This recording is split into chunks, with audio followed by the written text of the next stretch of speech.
impunity, no acceptance of responsibility. Colorado Congressman Jason Crow, National Security Advisor Mike Waltz has accepted responsibility, but says how the journalist ended up in the chat remains under review. Director of National Intelligence Tulsi Gabbard telling lawmakers the conversation was candid and sensitive. But as the President National Security Advisor stated, no classified information was shared. The defense chief, Pete Hegseth, facing calls from some lawmakers to resign. The U.S. debt limit fast approaching. The Congressional Budget Office is warning that the United States government could default on its massive more than $36 trillion of debt as soon as August if Congress doesn't act to raise the debt ceiling in advance. This is coming after the Bipartisan Policy Center warned that that default date could come even sooner by mid-July. Fox Business's Lydia Hu, Republicans in Congress are working with the White House on a proposed budget bill that could include raising the debt limit. The heads of PBS and NPR defending funding for public broadcasting at a hearing of the House DOJ subcommittee chaired by Georgia Republican Congresswoman Marjorie Taylor Greene. For far too long, federal taxpayers have been forced to fund biased news. This needs to come to an end, and it needs to come to an end now. NPR's Catherine Marr defending their journalism. We have a responsibility to serve Americans across the full political spectrum in a trustworthy, nonpartisan fashion.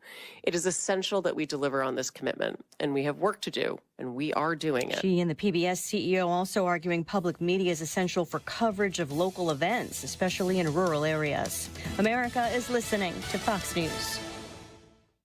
If you're living with dry age-related macular degeneration or dry AMD, you may be at risk for developing geographic atrophy or GA.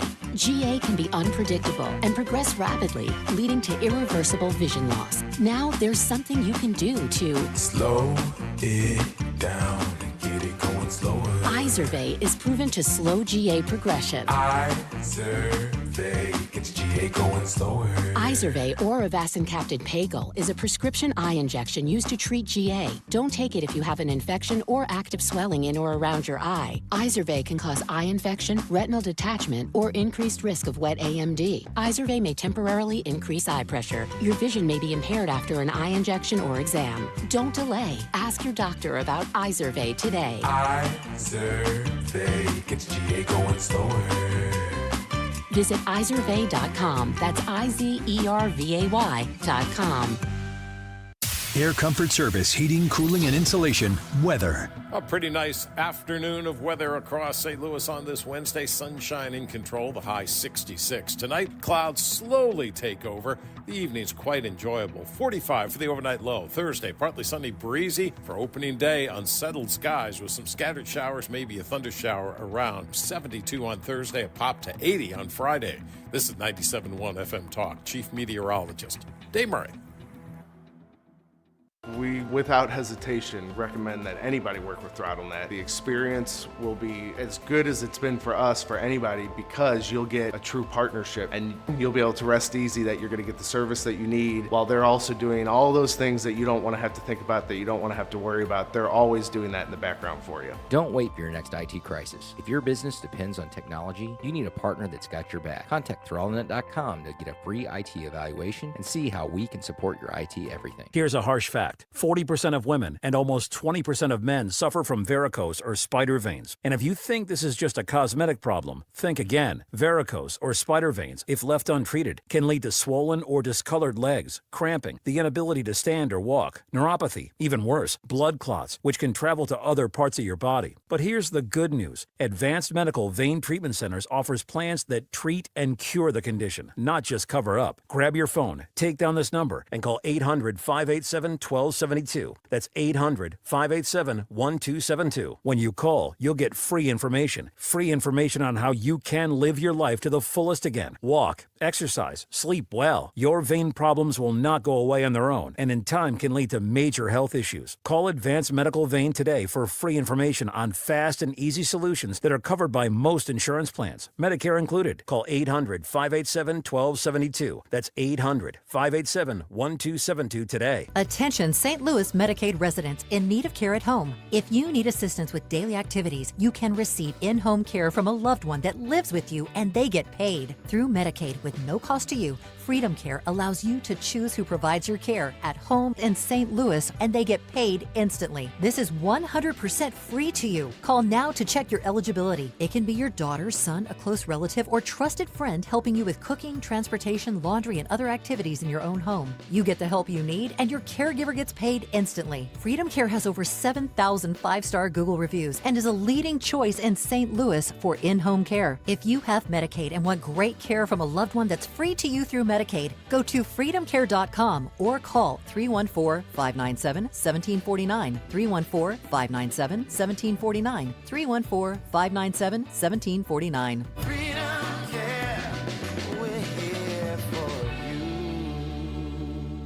Are you looking for an easy way to get a daily detox? Active Liver is available in both the delicious gummy or tablet. You can find Active Liver in the vitamin aisle of your local CVS or online at Amazon or NewNordicUSA.com. That is exactly what I needed to hear. Thank God someone here knows what they're talking about. That's us. That's right. Gotta love this American ride. All right, you need to take the time and get the full picture.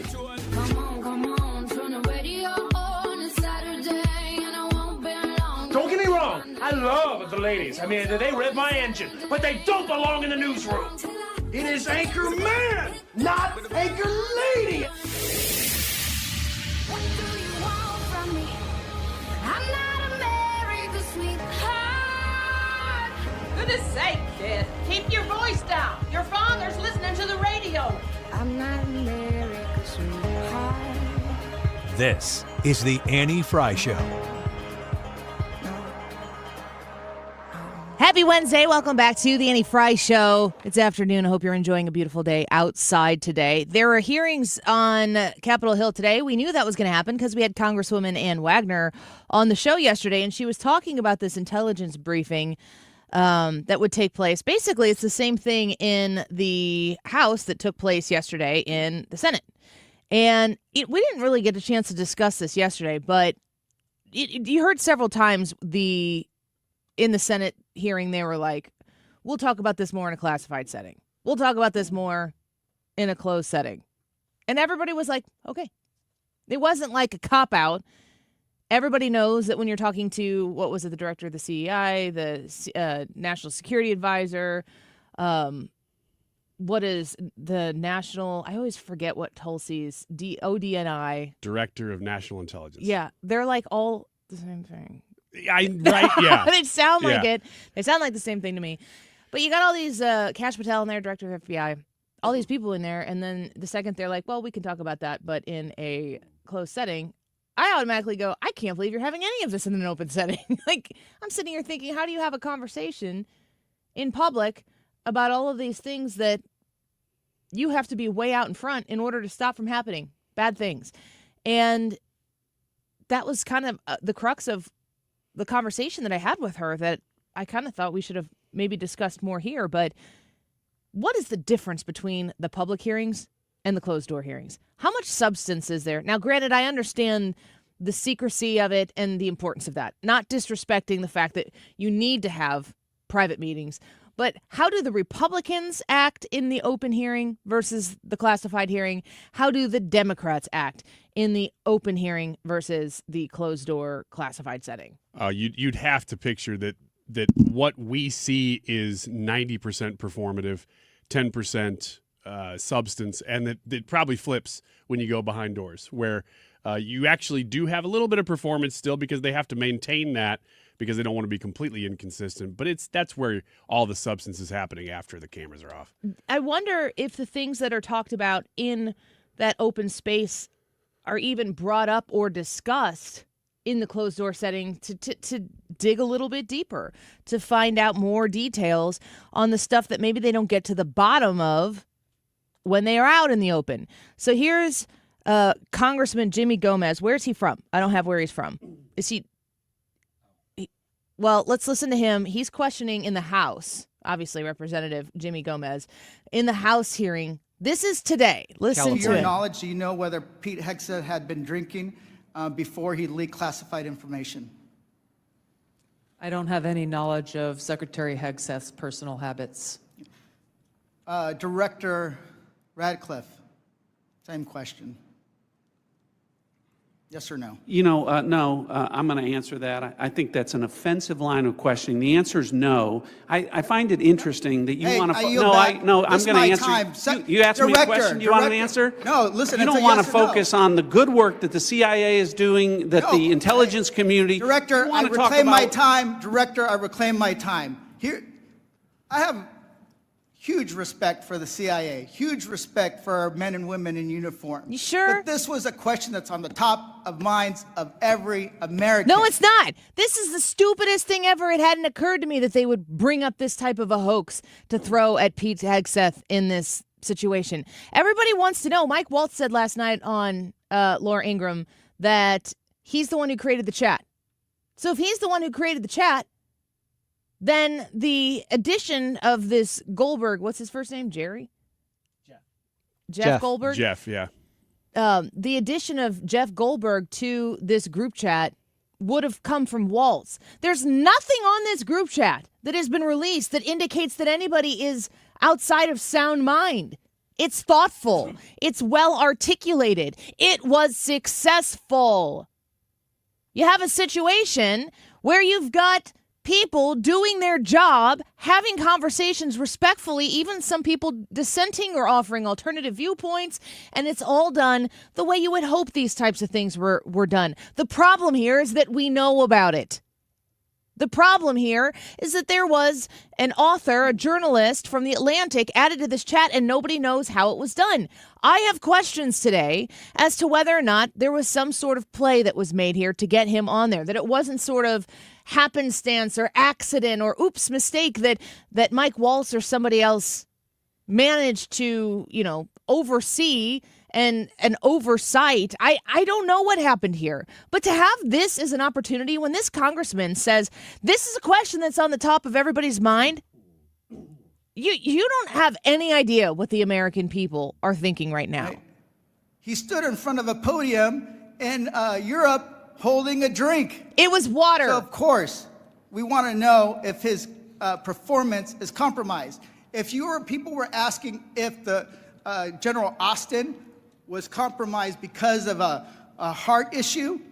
Was his performance compromised because of a successful I yield strike? Back. Mister, I bring my You want to know? You want time. to talk about accepting responsibility? Do you think you should accept responsibility for a successful strike to make Americans safer? You want to focus on. That's the CIA director, John Ratcliffe, pushing back, and as he should.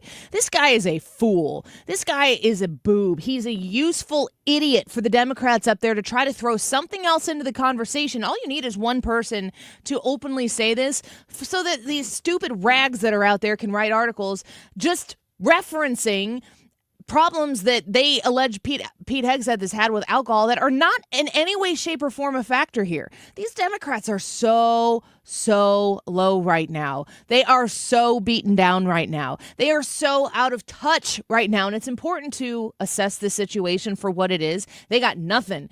Meanwhile, every day that the sun comes up in the east and sets in the west, America is potentially under attack by people who hate us, who want to destroy us, and who want to take our place in the hierarchy of power and authority in the world.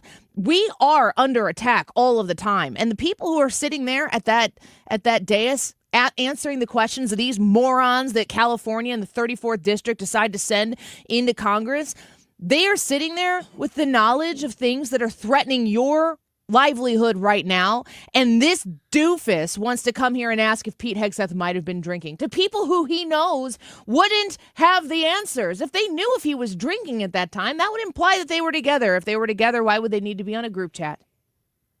They're so far gone. They are so lost. They don't understand what the American people want. They don't care to serve the American people. The structure that's been set up to preserve them in government and the big government apparatus that has propped them up for so long is crumbling beneath their feet, and they don't know what to do, so they lash out like petulant children. And it's going to cost them in the long run. Somehow or another, this mistake that was made, whatever manifested to create this situation that was a very unfortunate situation where this journalist was added to this group chat, that is a mistake that needs to be remedied. Our mistakes in this administration so far, the mistakes that have been made by the Trump administration so far, haven't killed anybody. And you can go through a laundry list of times in the Biden administration where their negligence or their apathy towards intelligence, towards preparation, towards caring more about the actual mission and the American people than they care about themselves had cost lives or put them in a position where they could have cost lives. What was it, Delta Force? They released a photograph in the Biden administration that showed all the faces of the members of Delta Force. Whoops. Do you remember the big, huge blow up in the weeks of coverage that got? I don't. Man, I barely remember that story. I heard him talking about it on Fox News earlier today, and I was like, oh my gosh, that's right. Scratch my head. I remember that. That could still be a threat to those people's lives. There is a situation that needs to be remedied in the future. I'm sure that they are on it to make sure that this doesn't happen again. The mission was successful.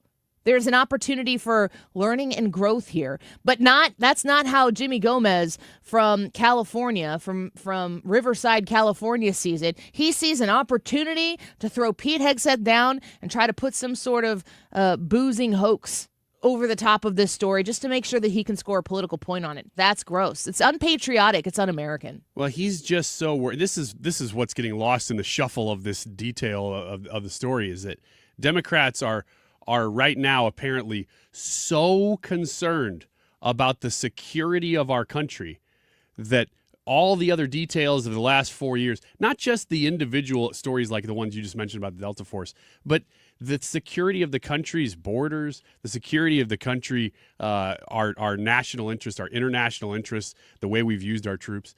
None of that matters at the moment because they have a talking point to say we're the ones who are responsible. I don't understand how long they can go like this. I don't understand if they think that they're going to gain votes like this. I mean, they have yet to realize, I guess, that the majority of Americans did, in fact, vote for this. And this isn't even the big, scary thing that they want it to be. And I hesitate to think of how they would behave if this were a situation that did end up costing American lives. I could definitely see how both sides, bipartisan, would want to correct this issue and get to the bottom of it.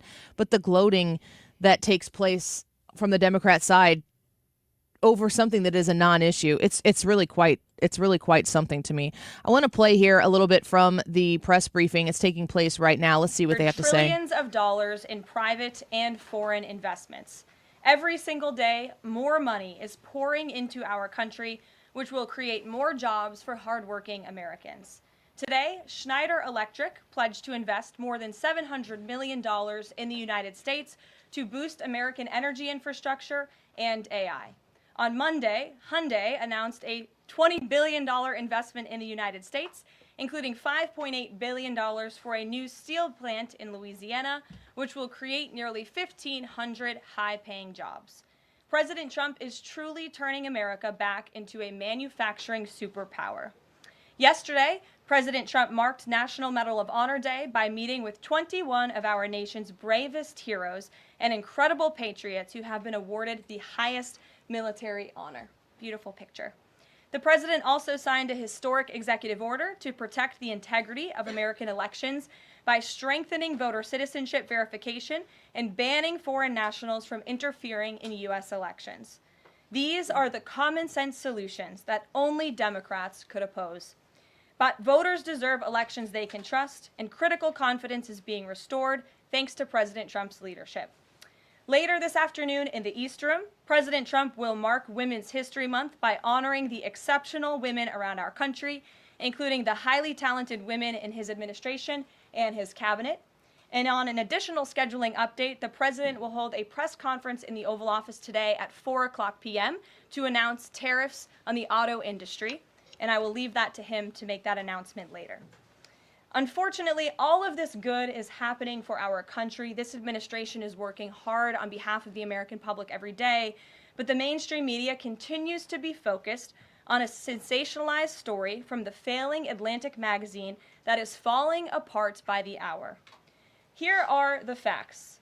The National Security Advisor has taken responsibility for this matter, and the National Security Council immediately said, alongside the White House counsel's office, that they are looking into how a reporter's number was inadvertently added to this messaging thread. We have said all along that no classified material was sent on this messaging thread. There were no locations, no sources, or methods revealed, and there were certainly no war plans discussed.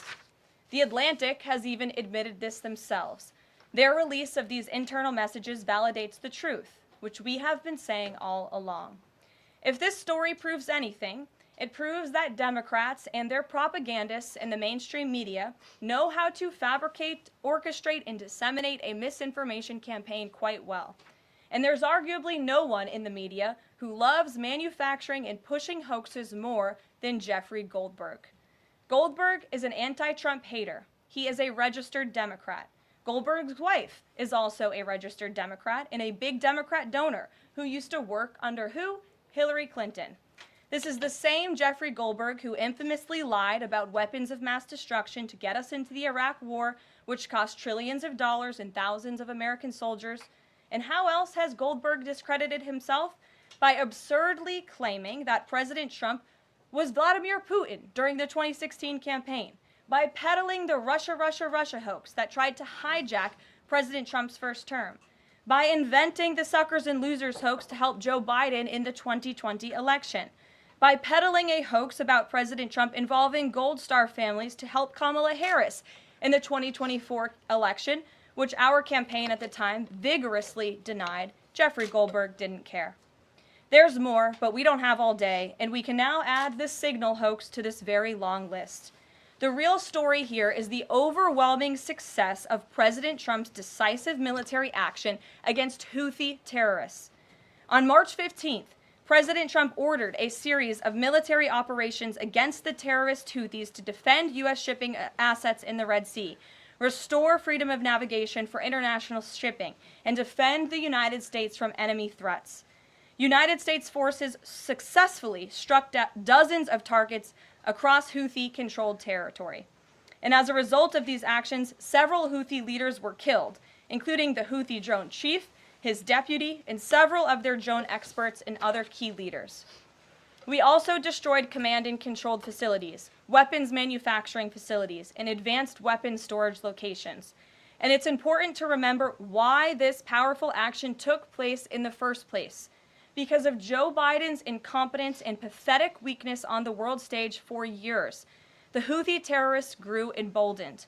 Immediately after taking office in 2021, Joe Biden removed the Iran-backed Houthis from the foreign terrorist organization and specifically designated global terrorist list. Did anybody in this room ask the Biden administration at the time why they made such a stupid mistake?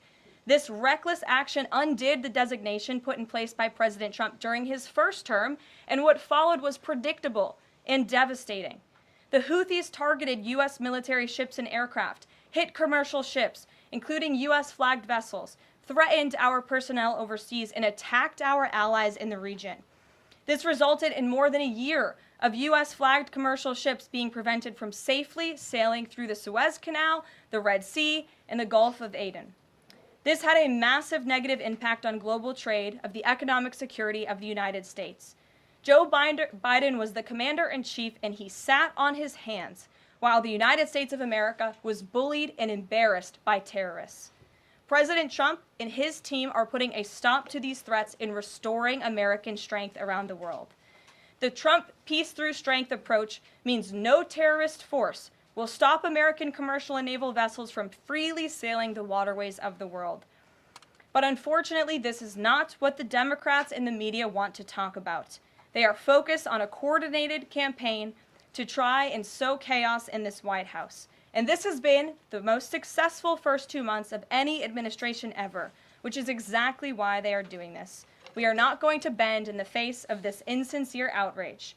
And here's just one example of how bad faith the Democrats' criticisms are. Democrat Senator Mark Warner is hysterical over the use of Signal, which is an approved decrypted app, in the killing of Houthi terrorists. But Senator Warner himself used Signal to work with a lobbyist for a Russian oligarch to connect the disgraced Steele dossier author who started the Russia hoax, which Jeffrey Goldberg later reported on. How ironic. We're not going to lose focus of the bottom line, which is that Joe Biden's weakness enabled and emboldened Houthi terrorists, and President Trump's strength and resolve eliminated those terrorists. So Carolyn Leavitt speaking from the White House press conference. I'll probably take some questions here. We'll continue to monitor that as we move through the show. I appreciate that they are pushing back on this a little bit, and we do need to find out more information as to how the entire situation came to be. So let's take a quick break. When we come back, Deroy Murdock, a little bit earlier in the show than usual, nationally syndicated columnist, is going to talk to us about some private charity efforts abroad that are putting USAID to shame. We're going to be back in just a minute with Deroy Murdock. Don't go away. Cussed out mama, pushed daddy around. This is the Annie Fry Show. Find the podcast, on-demand audio, and more at 971talk.com/Annie. Got the hood here, snow, but you can't fool me. We both know who you are. So Air Comfort Service knows that your comfort zone is more than just the temperature of your home. You want to be warm in the cold months, cool in the warm months, but you also want to make sure that now that spring is here, I was looking outside and there are just beautiful buds and flowers and blooms everywhere. And those types of things will cause you to have an allergic reaction. I think I'm actually dealing with that now myself. Make sure that you reach out to Air Comfort Service and talk to them about an air purifier for your home. This can help guide you through these spring months to make sure that you don't have to deal with all of that ick in your home, allergy symptoms, pet dander, bacteria, viruses, odors, more. Air Comfort Service is there to pull all of that out of your house to make sure that your comfort zone is not just the temperature in your home, but also the quality of the air in your home. Talk to Air Comfort Service about a spring air purifier. 314-513-0091, 314-513-0091. I'm a customer myself of Air Comfort Service and very, very happy with the service they've provided my home. I think you'll be happy as well. Find them online at aircomfortservice.com. It's almost time for baseball's return to St. Louis. Get ready to watch your Cardinals take the field at Busch Stadium. From home runs and fireworks to historic plays and rising stars, there's no better way to catch Cardinals baseball than with thousands of friends, old and new, in the sea of red. Grab your tickets now to join the fun in Cardinals Nation. Visit Cardinals.com for tickets and info. St. Louis Cardinals for the Lou. Game tickets? Check. A round of cold beers? Check. Ballpark hot dogs? Check. Baseball is back and nothing beats a night out with the guys. Or ladies. At a Cardinals game. From thrilling games and mouth-watering eats to the iconic ballpark energy, Busch Stadium is the ultimate spot for you and your crew to dive into America's favorite pastime. Make your next night out the best one yet. Join us at Busch Stadium, where every hour is happy. For tickets, visit Cardinals.com. St. Louis Cardinals for the Lou. You're listening to the Annie Fry Show live from the Air Comfort Service Heating, Cooling, and Insulation Studio. Air Comfort Service is celebrating 55 years of residential and commercial service, maintenance, and installation of heating and cooling systems. Get in your comfort zone. Visit aircomfortservice.com. You're listening to the Annie Fry Show. Follow Annie on X at Annie Fry Show. Well, welcome back to the Annie Fry Show. We were just listening to the press conference at the White House right now. We're going to continue to monitor that and get back to it if they break any news. I want to get to our guest a little bit earlier than usual, but that's not a problem at all. Deroy Murdock is with us, nationally syndicated columnist and Project 21 ambassador, Fox News contributor as well. Deroy, welcome back. Annie, great to talk to you.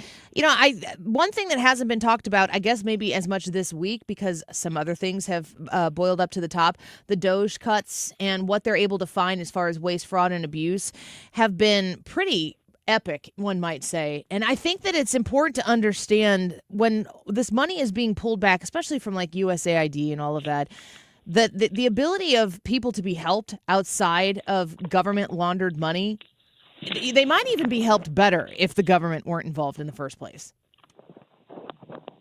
Yeah, I think that's absolutely correct. The idea is, oh my God, if the government pulls out of this activity, people will starve. Planes will fall out of the sky, what have you. And in fact, there is a thriving domestic and to some degree international philanthropic effort to help people with everything from health challenges to general economic growth and upliftment, human development, what have you. And USAID certainly has no monopoly in that sort of thing. And so much of the stuff they do is, if you're lucky, it's counterproductive if it's not totally, completely destructive. And a good sort of alternative to that is the Atlas Network, with which I work. I've been associated with the Atlas Network since 1994. And we work with about 500 free market think tanks and civil society organizations around the world. The U.S. about 500 organizations in the U.S. about 100 countries, I should say. And so we're doing things, for example, to compare. In Sri Lanka, USAID spent almost $8 million, $7.9 million to teach Sri Lankan journalists how to avoid binary gender language. It's almost hard to pronounce, the idea that they're just men and just women. Instead, it should be this whole, 56 or 100 or 300 different genders, what have you.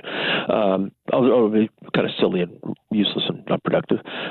Contrast that to $600,000 that the Atlas Network has spent since 2015 working with an organization called the Advocata Institute in Sri Lanka. And they've been working with them to try to persuade the government to reduce its activities, to move back or move away from price controls on various products, to reduce tariffs on everything from maize to feminine hygiene products, and essentially has gotten the policymakers to move away from their big spending, big borrowing, big taxing ways, and try to move more towards free market, limited government, and higher prosperity type situation. And again, the money that's being spent is not U.S. government money; it's private sector philanthropic money. Yeah. So the U.S. taxpayers are not on the hook for this kind of thing. I'm reading this article that you have right now. People can check out the Daily Signal. It's about this a little bit. I'm reading this one paragraph here. It says USAID spent $7.9 million to teach Sri Lankan journalists how to avoid, quote, binary gender language. And when you remember, if somebody wants to invest their own money and try to persuade people to do that, I don't know that I really care or have a say. But when you start talking about taxpayer dollar funds, how does the American government actually advocate for that almost $8 million to be spent? Like, how does the American taxpayer benefit from that? I don't see how the American taxpayer does. And I think a lot of this stuff in certain countries, not only does it not help them very much, it doesn't help the U.S. National interest very much. I don't think Sri Lanka has a very large Islamic fundamentalist population, but imagine doing something like this in a place like Pakistan, in a place like Syria, in a place like Egypt, what have you, where you actually have a very strong, very fundamentalist Islamic type community there. They hear about this sort of thing, instantly they can run out and say, see, look what the infidels are doing, look what these terrible people are doing, they're spreading all this gender stuff here, we don't want any part of that, so please, sign up for Al-Qaeda, sign up for ISIS, sign up for Hamas, whatever it might be, and let's put a stop to this kind of chaos. So this definitely in places like the Middle East and more conservative countries, not only is it not productive, I think it's deeply counterproductive to what U.S. national interests are. Well, part of the uncovering of all of this spending and really trying to claw it back has been the efforts of Elon Musk's Doge. And we've seen, of course, Elon Musk, who owns and operates Tesla, just this wild, angry outbreak of people trying to, ruin the days in a life of somebody who owns and operates a Tesla. A lot of those people are probably leftists, or maybe were at some point. Maybe they're shifting a little bit. What do you make of the reaction of the public that decides to just immediately go to this kind of rage that exists where they have to take it out on other American citizens? Well, I think it's kind of crazy. And, we're saying, for example, if you're going to spend $7.6 million in Argentina to try to get LGBT, quote unquote, journalists to focus on climate change, and I asked the question, does carbon dioxide affect the gay gene? Maybe they'll get to the bottom of that one. And folks like Doge and folks like Atlas Network as well point to this sort of thing and say, is anybody getting any actual value out of this? And, you can debate yes, you can debate no, but unfortunately what the left is doing, instead of having an intelligent discussion about this, is saying, okay, let's just set Teslas on fire. Let's take keys and scratch up the paint jobs on Teslas. Let's issue death threats. Let's stop people on the streets. And as you saw in Seattle, this woman is driving along, minding her damn business. And somebody stopped in front of her, jumped out and started screaming at her, calling her Nazi. I mean, this is just unhinged, crazy, demented behavior. And the arson you saw in Las Vegas, where they set 3 or 4 Teslas on fire. I think Austin, Texas, at a Tesla dealership yesterday, the day before, they found 3 incendiary bombs that were going to go off. Fortunately, they were diffused, so nobody got hurt. But this is terrorism. There's no other word for it. This is terrorist behavior. And you'd think if people had something intelligent to say and say, look, this is not such a bad program. We should keep this. This is actually doing some good. All right, come out and explain that. Maybe maybe there's an argument for doing this sort of thing. But they don't engage in persuasion or debate. They are engaging increasingly in violence, and this is what the Democrat left has turned into. These are dangerous, violent, vicious people, and yet these are the same people who say, "Oh, we want civil discourse," and "Oh, Trump is so mean, and he's a Nazi, and he's a fascist," and all this sort of thing. And yet, you don't see people on the right setting cars on fire, firing bullets into car dealerships. This is happening on the left, not on the right. Yeah, it is. And it's almost predictable. That's how sad it is. Well, we appreciate your time today. Thanks for shifting your time a little bit so we could still get you on, Deroy. We'll talk to you again next week. You bet, Eddie. Okay, my pleasure. Take care. We'll see you. Bye-bye. Bye. Deroy Murdock with us right there. So let's shift back here real quick. Let's just go live to the press conference. They're asking questions right now. Be curious to see what the questions are, what they're asking about. Let's pull it up.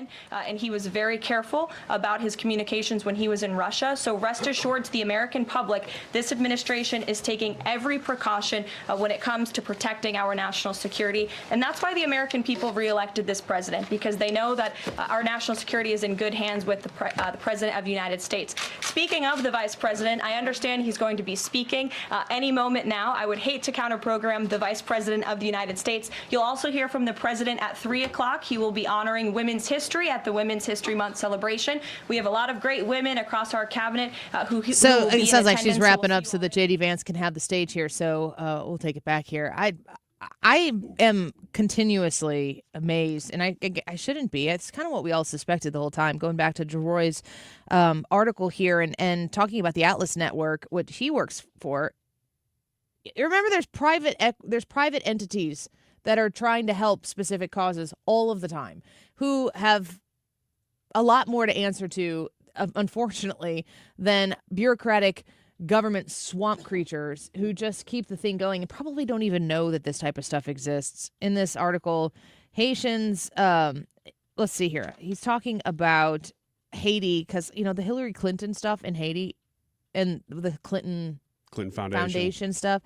That's just, it's really remarkable how much money has been swept up in these sort of, human rights campaigns, these efforts made to help people who are more marginalized. All of this money comes in, and then they don't end up seeing it. I'm going to read from the paragraph in the Daily Signal here. Devolving into the party of arson is unwise for Democrats, especially after last month's Harvard-Harris survey found that 76% of U.S. voters support chopping waste and fraud from federal expenditures. One need not be Milton Friedman to be enraged by what Doge uncovered just in Haiti. Since 2010, the U.S. Agency for International Development, USAID, has made some $2 billion in grants tied to that star-crossed Caribbean nation. Only 2% of those funds actually reached Haitian companies and organizations. Wow, 2%. That's terrible. That's criminal. Yeah. That makes me mad. Hey, it should. Do you think, how do you feel that, how do you think, I don't know what the awareness is in Haiti, but imagine watching some of these very, very, especially relatively wealthy, oh my gosh, yes, American politicians strutting around for all the support that they've lent Haiti, and you know the truth. Yeah, and getting all the accolades and really living like royalty there is anytime they're there.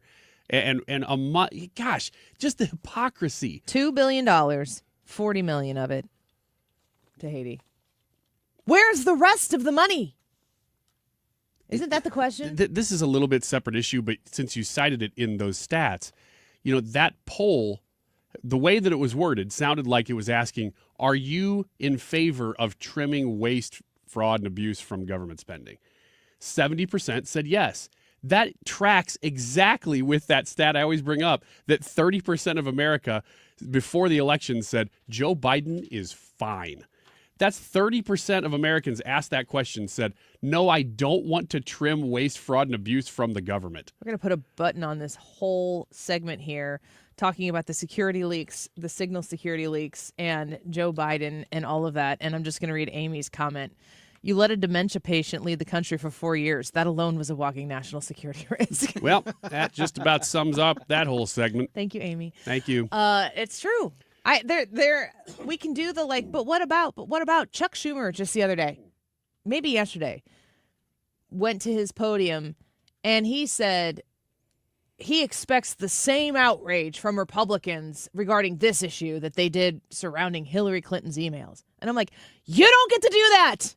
No. You don't get to do that because you didn't have outrage on it. You don't get to selectively choose when the outrage is applied. You don't get to do that.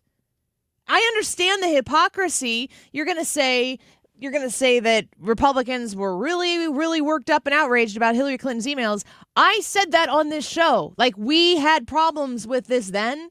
We had problems with various things that were not handled the way they should and that cost Americans lives. Let's talk about Afghanistan, that stellar operation that the Biden administration had to just get done so that they could say they ended the war. They didn't care how they ended it or who died in the process. The negligence and the apathy of the Biden administration to do whatever ended up happening, collateral damage and all, if they felt like they could politically spin it their way, they just did it. From a national security standpoint, they let millions and millions and millions of people into this country, and they said that the border was secure. They lied to your face that the border was secure. So I think I can sit here and I think I can say this signal thing is a screw up and it needs to get fixed. And we need to make sure that there is something in place that doesn't allow this to happen again. They don't need Annie Fry in St. Louis, Missouri to boldly say that, to know that. These people know that. They understand it. They didn't want this to happen. They're going to fix it. But in this case, nobody died. The mission was executed the way it was supposed to be.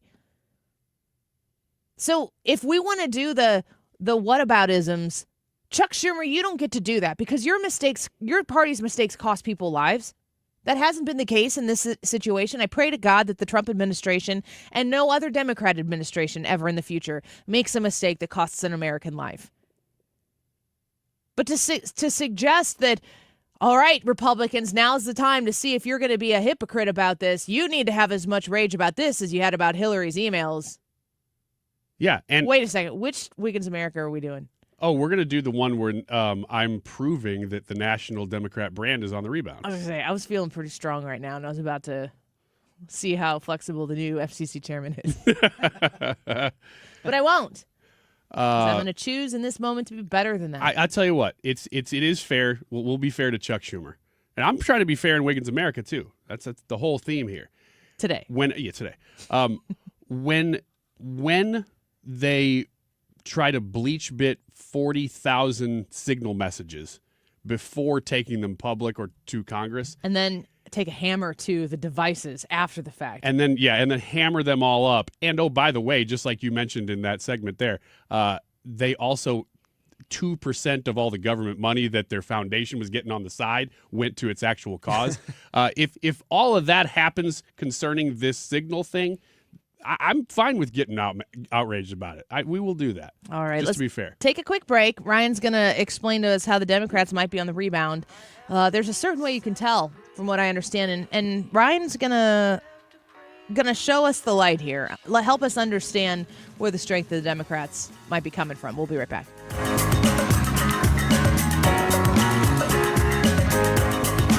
This is the Annie Fry Show.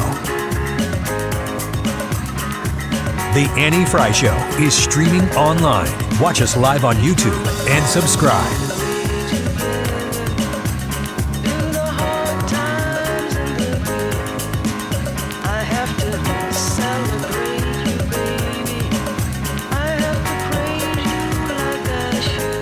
Stewart's American Mortgage and the Bagel Loan are a phone call, a text message away, 314-324-4440. That's 314-324-4440. I want to make sure that you understand how simple it is to work with Stewie. Stewie is there to guide you in this process of getting a mortgage. He is going to partner with you. As soon as you think you're looking for a home, you probably want to get that pre-approval, don't you? You want to make sure that you know, okay, I can spend this amount of money. And then usually, if you're like me, you're like, okay, I can spend that that amount of money according to the bank, but I really would like to spend this amount of money. Having that pre-approval letter ready to go helps you become a more aggressive buyer because you've got your stuff together. Once you get pre-approved with Stewie, you can generate your own pre-approval letters right there on his website, so you don't have to have a middleman in there. But the beauty of working with Stewart's American Mortgage is that the bagel loan means you pay $0 in closing costs. 314-324-4440, 314-324-4440. Google the bagel loan, NMLS number 226715. This is a special notice to all U.S. taxpayers with back taxes to the IRS. Billions in tax relief is now being made available to struggling taxpayers, giving thousands, even tens of thousands of dollars in savings away to those who qualify. If you're facing wage garnishment, threatening letters, audits, liens, levies, or already in a payment plan, you can now expedite the resolution to your tax problem, end collections, and even qualify to reduce a large portion of what you owe. Stop IRS Debt has established a relief hotline for you to call to check what savings and options you qualify for. Dial 800-298-7182. With many people facing job loss and rising cost of living, these special IRS initiatives are designed to aid delinquent taxpayers with the relief that they need to get a fresh start. For a free consultation to see what savings you qualify for, call 800-298-7182. 800-298-7182. 800-298-7182. You're leaving for work, but the garage door won't open. Is it the opener? Is the spring broken? Now you're late and your car is trapped.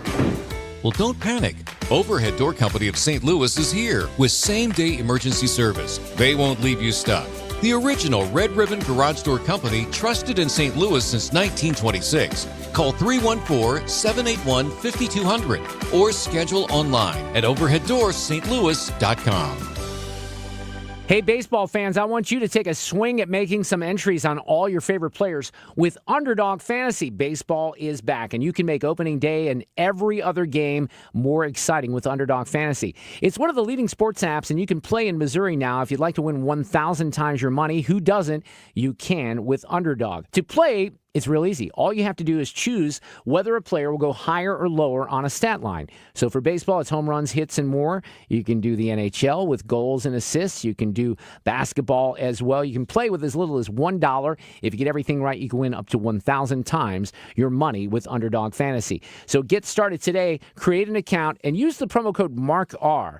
MARKR. That unlocks a special offer of up to $1,000 in bonus credits when you make your first deposit. Have some fun with Underdog Fantasy right now. Must be 18 plus and present in a state where Underdog Fantasy operates. Terms apply. Concerned with your play, call 800-GAMBLER or visit ncpgambling.org. I think this may be the first time we've mentioned the YouTube live chat poll today, and it's a doozy. Should Congress pass a law banning pharmaceutical commercials? Yes or no? That is today's YouTube live chat poll. You find it by going on to YouTube and typing in Annie Fry. Today's date will come up along with our live stream. You click on that, you can watch the live stream, and that is where you participate in today's YouTube live chat poll. Should Congress pass a law banning pharmaceutical commercials? It is 12:48. This time check is sponsored by Jerry Kelly Heating and Air Conditioning. It's time for a $98 AC tune-up. This Friday, we're inviting you to have some fish with us. It's another Fish Fry Friday on The Mark Reardon Show. This time we're in Oakville at Queen of All Saints. Visit 971talk.com for info. Fish Fry Fridays, this week in Oakville at Queen of All Saints.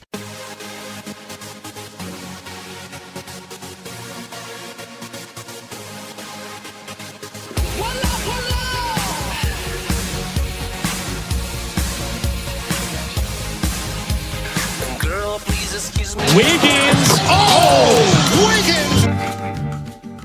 Well, we criticize the Democrats a lot on this show. But that's a break. But not today. Today in Wiggins America, I am going to prove that the Democrats are on the rebound, and they're actually a highly coordinated machine, and they know exactly what they're doing. This is a clip that Brad has pulled up for me that he's going to play to start the segment. You get your musty hands off of our money, or go to Moscow. You mustard moon. I say Trump. I don't swear in public very well, but we have to Trump. Please don't tell my my children that I just did that.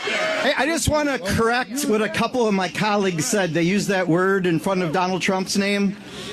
What they meant to say, Donald Trump and Elon Musk.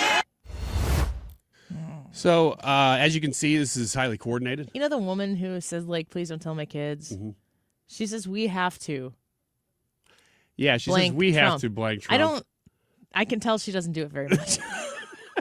Or the messaging is different. She got a different Post-it. Yeah. That the memo that went out, maybe she just perused it before she went live. But what we have here are a lot of people. She comes off the stage. Did I do that right? And they're like, no. Not really, but thank you. The coordinated effort here is to make sure that everybody knows that you are really, really mad by cussing. And that's how we know they're back. And when I first heard all the cussing, though, I was like, oh, maybe this is maybe this shows that they're not doing well. But no, a new CNN article that has come out has proved that cussing may be a sign of a lot of different emotions. CNN? Yeah, CNN article. They're like, we got to explain it. So I wanted to explain that when you hear all these things, here's what you need to think of. And I'll run these by you guys just to see if you think that CNN is capturing what the Democrats are going for here. The first one is that cursing may be a sign of intelligence. Well-educated people with plenty of words at their disposal, in a study recently, were better at coming up with curse words than those who were less verbally fluent. So really, this is a sign of intelligence. I do say some bad words sometimes. That's because you're intelligent. I don't think that saying bad words ever makes anyone sound more intelligent. Ever. Really? Ever. I definitely thought that first guy, putting together that you musty moo-moo. He's quite the wordsmith. He's saying that, and I'm like, are these bad words? It sounds like they're trying to be. Fox is like, is that FCC compliant? It says that these things are a sign of intelligence to the degree that language is correlated with intelligence, said the author of the study. People that are, it's funny that the quote itself doesn't quite come off as that intelligent. People that are good at language are good at generating a swearing vocabulary, says the author of this study. That's the first one. You disagreed with it, though, Annie, so we'll mark that one off. I just don't think that your usage, you might seem more emotional. You definitely do. More passionate about something. You do. But I don't know that it makes me go, that is a smart person. Okay, we'll get there. We'll get there. You made some good points there. Now, number 2, though. Swearing may be a sign of honesty. Science has also found a positive link between profanity and honesty. People who cursed lied less on an interpersonal level and had higher levels of integrity overall. How do you figure that out? There's again, just they're for the jumping people at around home. between studies. I can tell you just by looking at the citing. What's your source once again? Yeah, CNN? it's CNN, but for each one of these, they're citing different studies, so it's not one study. But that one says, I mean, if you're swearing, it's kind of hard to hide your actual thoughts or emotions. You're a little more on the face with things. So, because to me, whenever I hear the Democrats say blank Trump, or later they even add blank Elon Musk, I do honestly feel like that's the way that they feel about those individuals. So I think that that's probably true. I'm going to agree with that one. Okay. Number 3 is profanity improves pain tolerance. Oh, I believe that. I've had babies. Now, this is the one that's making a lot of the headlines right now, and the reason I think this is all back in the news, because it says, want to push through those difficult circumstances? Go ahead and drop an F-bomb. People on bikes who swore while pedaling against resistance had more power and strength. That's bizarre to think about, like, pedaling up a hill and just being like... God bless you if you live on a hill. I know. And you try biking. That's like, all you hear. Kids, earmuffs all the time. Yeah, people riding by. If they're going one way, they're cussing. If they're going the other way, they're feeling good. I busted my ankle really bad my senior year of high school. Had just had to sit out a year of sports because I transferred from a large school to a small school. And a few weeks into volleyball season, I mean, I did it bad. And I was hitting the floor and I was saying a 4-letter word, not the big bad one. Because in the early 2000s, people didn't use that word so freely. And I remember my coach coming up to me afterwards going, I was just thinking, don't say the F word, don't say the F word. But at a moment of great pain, I used it. It wasn't good. I shouldn't have. Did not make me a better person for saying it. I don't know whether this is true or not, but it always stuck with me. And this is probably 20 years ago. I heard a pastor say, and I was probably in my teens, so even earlier than that. He said, if you hit your finger with a hammer and a cuss word comes out, that's because that's what was inside of you. I was like, oh man, that's interesting. Is he thought. just like really into original sin? I mean, I don't know how many times you'd hit that hammer on that finger and you finally be like, oh, I got them all out. I don't think that changes. Yeah.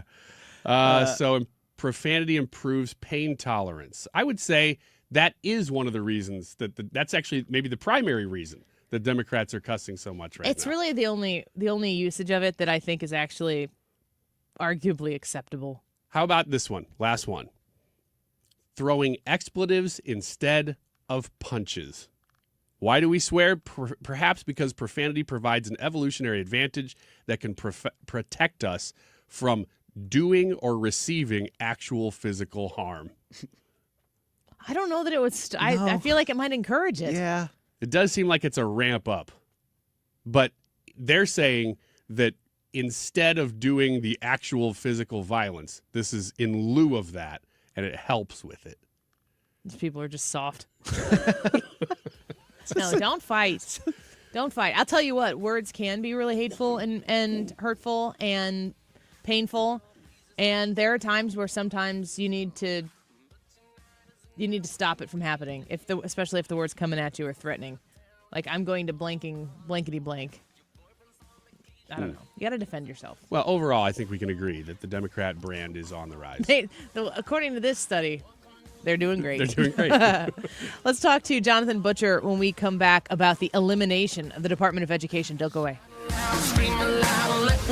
Hey guys, Glover here from my friends at Triton Exteriors. I think you have picked up by now that I am big fans of this company. I'm big fans of Tim, the owner. I just trust him. I think he does a great job at customer service. Also, I really want to push the James Hardy Smart Siding. So we just came through some really bad storms, as you know. Because of the way the Smart Siding is made, the way it's manufactured, the way it's installed, if you had James Hardy Smart Siding, you would not have had any damage to your siding. Just something to put in your equation as you make these decisions. If you did have some damage, or you're afraid you did, whether it's wind damage on your roof or hail, your regular siding, your gutters, your fences, you can't do better than reaching out to my friends. It's Triton Exteriors. Call 314-717-1159 or go online at triton-stl.com. You can absolutely trust these guys. They'll do a great job for you. 314-717-1159 for Triton Exteriors.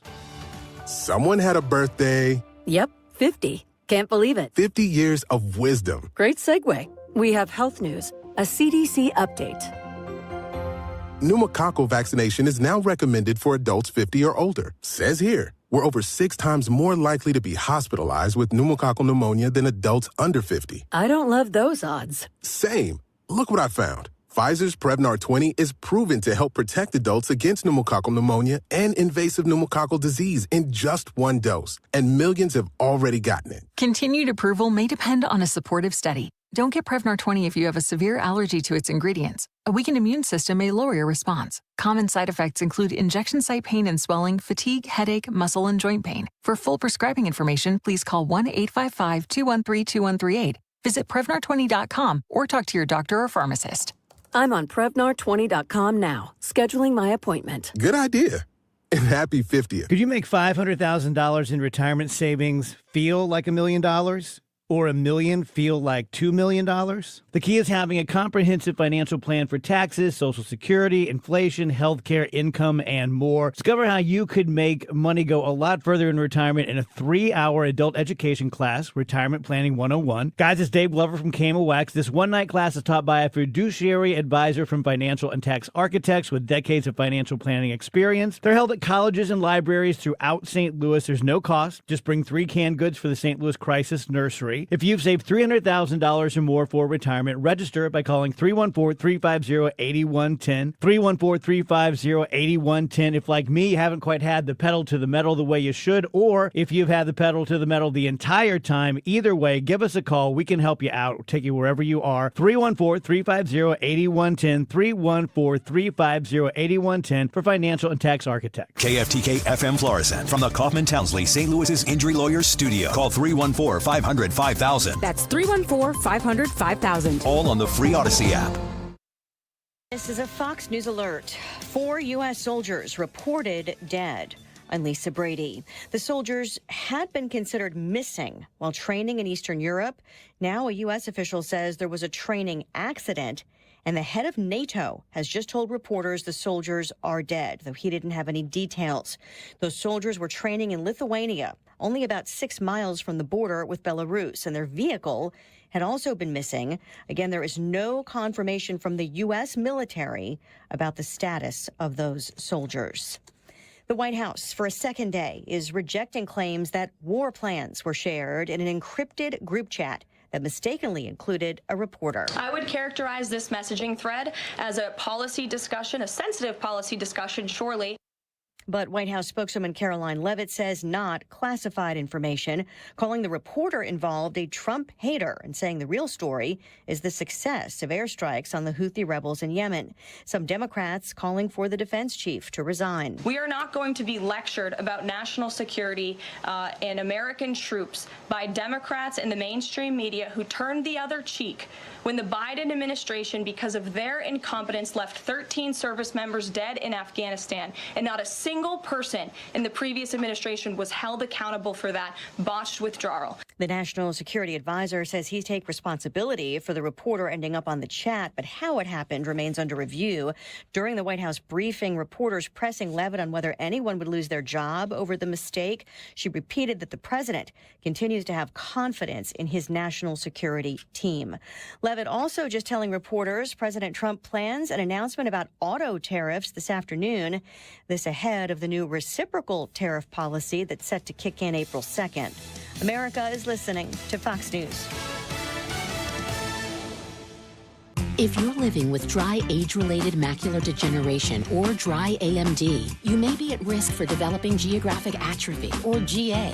GA can be unpredictable and progress rapidly, leading to irreversible vision loss. Now there's something you can do to slow it down and get it going slower. Izervay is proven to slow GA progression. Izervay gets GA going slower. Izervay or avacincaptad pagel is a prescription eye injection used to treat GA. Don't take it if you have an infection or active swelling in or around your eye. Izervay can cause eye infection, retinal detachment, or increased risk of wet AMD. Izervay may temporarily increase eye pressure. Your vision may be impaired after an eye injection or exam. Don't delay. Ask your doctor about Izervay today. Izervay gets GA going slower. Visit Izervay.com. That's IZERVAY.com. Air Comfort Service, heating, cooling, and insulation, weather. A pretty nice afternoon of weather across St. Louis on this Wednesday. Sunshine in control, the high 66. Tonight, clouds slowly take over. The evening's quite enjoyable. 45 for the overnight low. Thursday, partly sunny, breezy. For opening day, unsettled skies with some scattered showers, maybe a thunder shower around. 72 on Thursday, a pop to 80 on Friday. This is 97.1 FM Talk. Chief Meteorologist Dave Murray.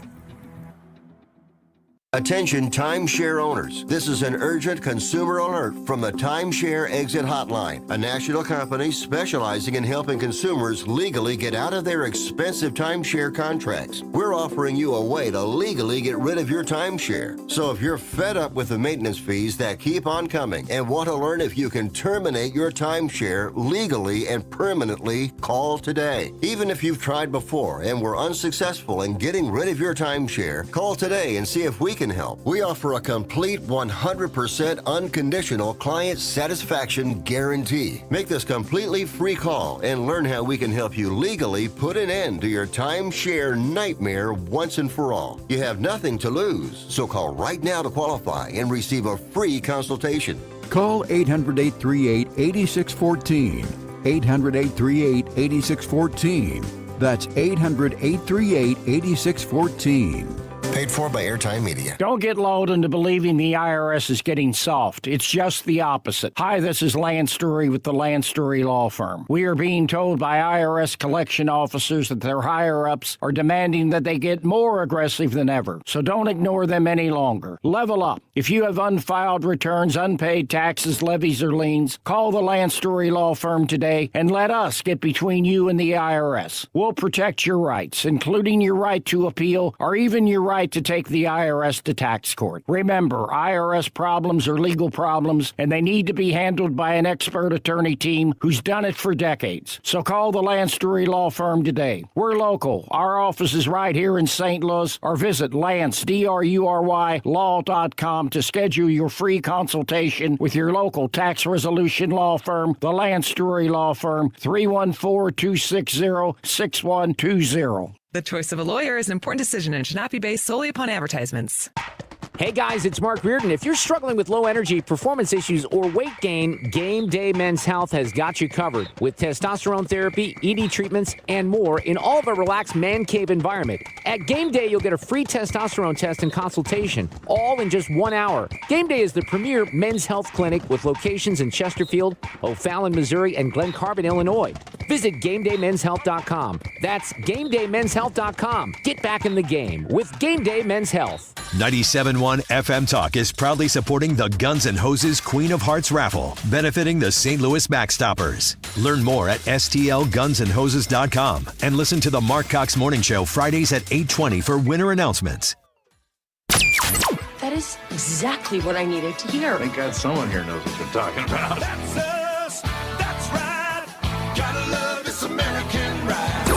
All right, you need to take the time and get the full picture.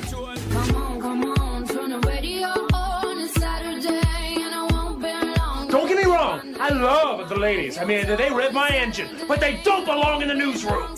It is Anchor Man, not Anchor Lady.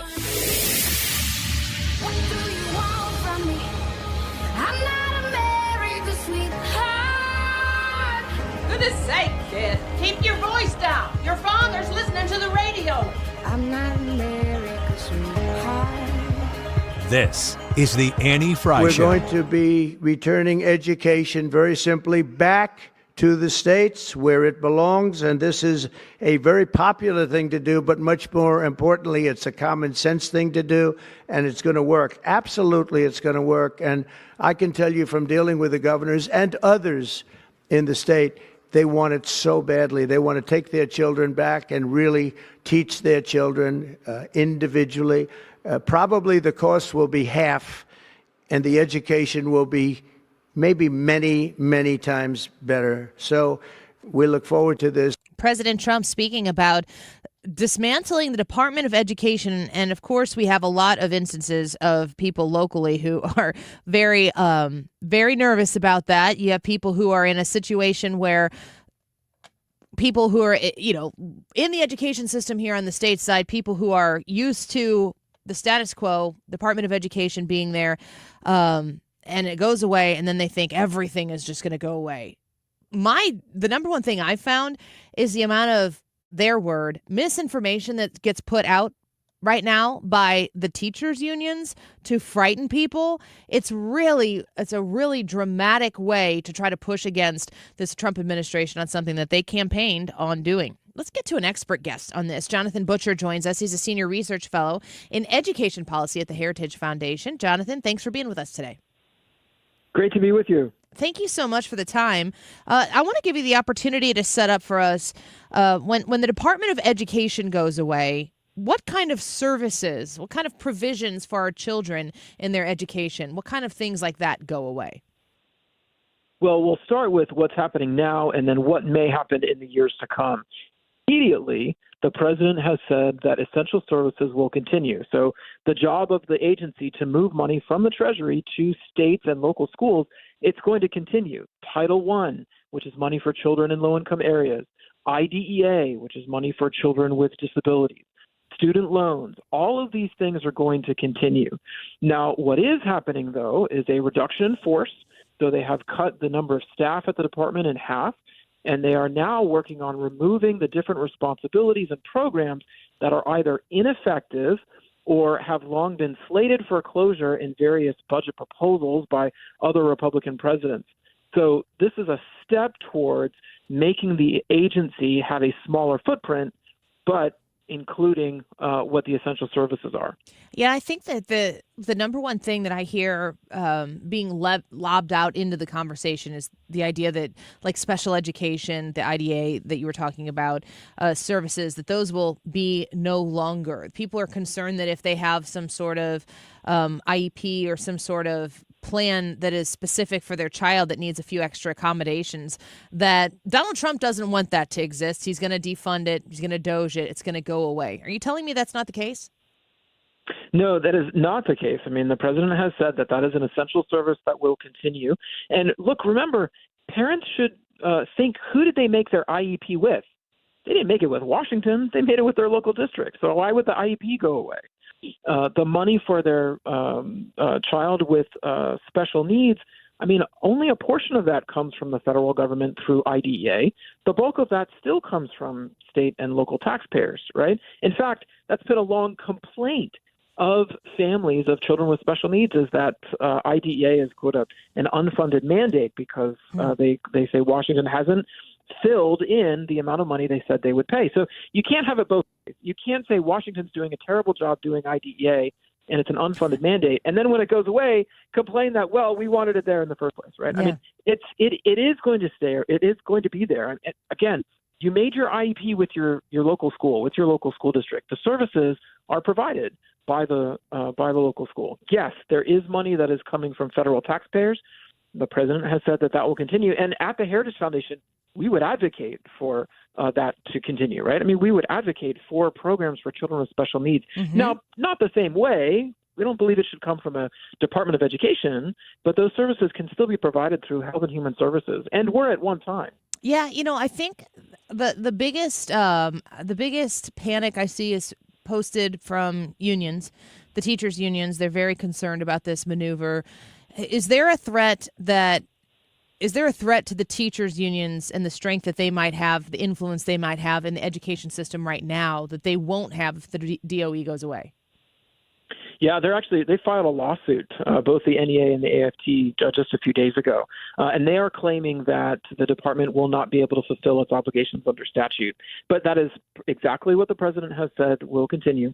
So, I don't think there's no grounds to say that the department won't keep carrying out its job because, it as of now, right, is still doing it.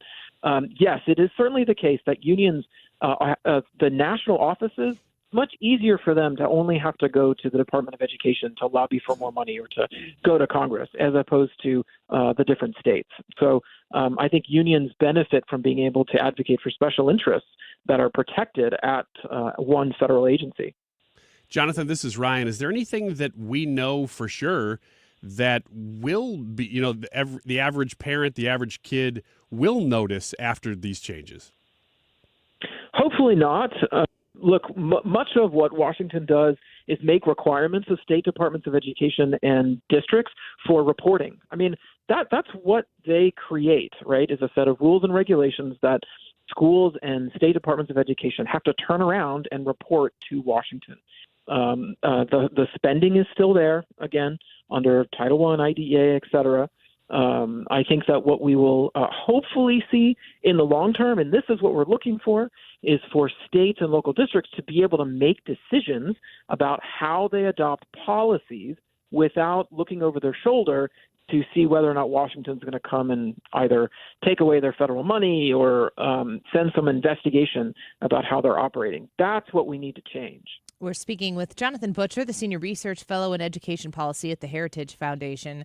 Now, we're here in St. Louis, but I live in the state of Illinois, and we're watching something that's been referred to as the Homeschool Act try to get pushed through by a supermajority of Democrats in the General Assembly. Of course, J.B. Pritzker, very happy to sign, these over-regulatory measures into law should they get passed in the General Assembly. This particular act focuses heavily, among other things, on truancy. And it's there to implement a way for the state government to quickly check in on homeschoolers to make sure that they're doing the things they're supposed to be doing and making sure that the kids aren't, as you would say, truant.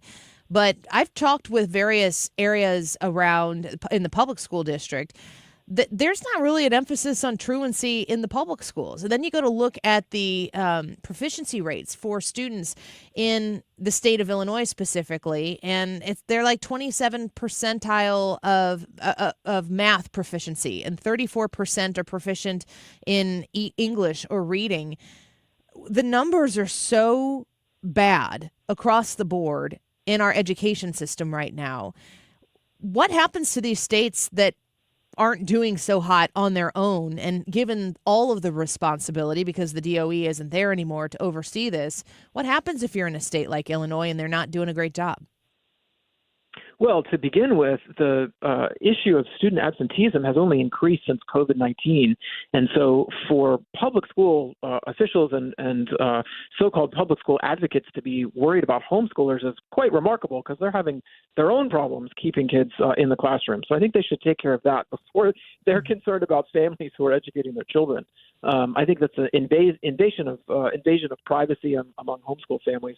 I would say as well that it wasn't Washington that was able to fix the problem either around student achievement before.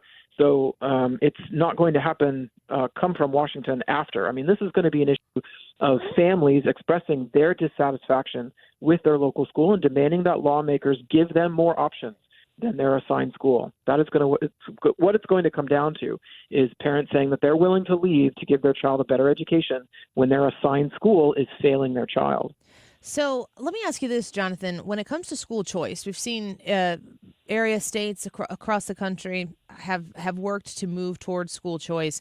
Does bringing the education system back to be squarely focused on by the states, not the federal Department of Education, does putting it with the states provide a faster, more reasonable avenue for school choice to be implemented?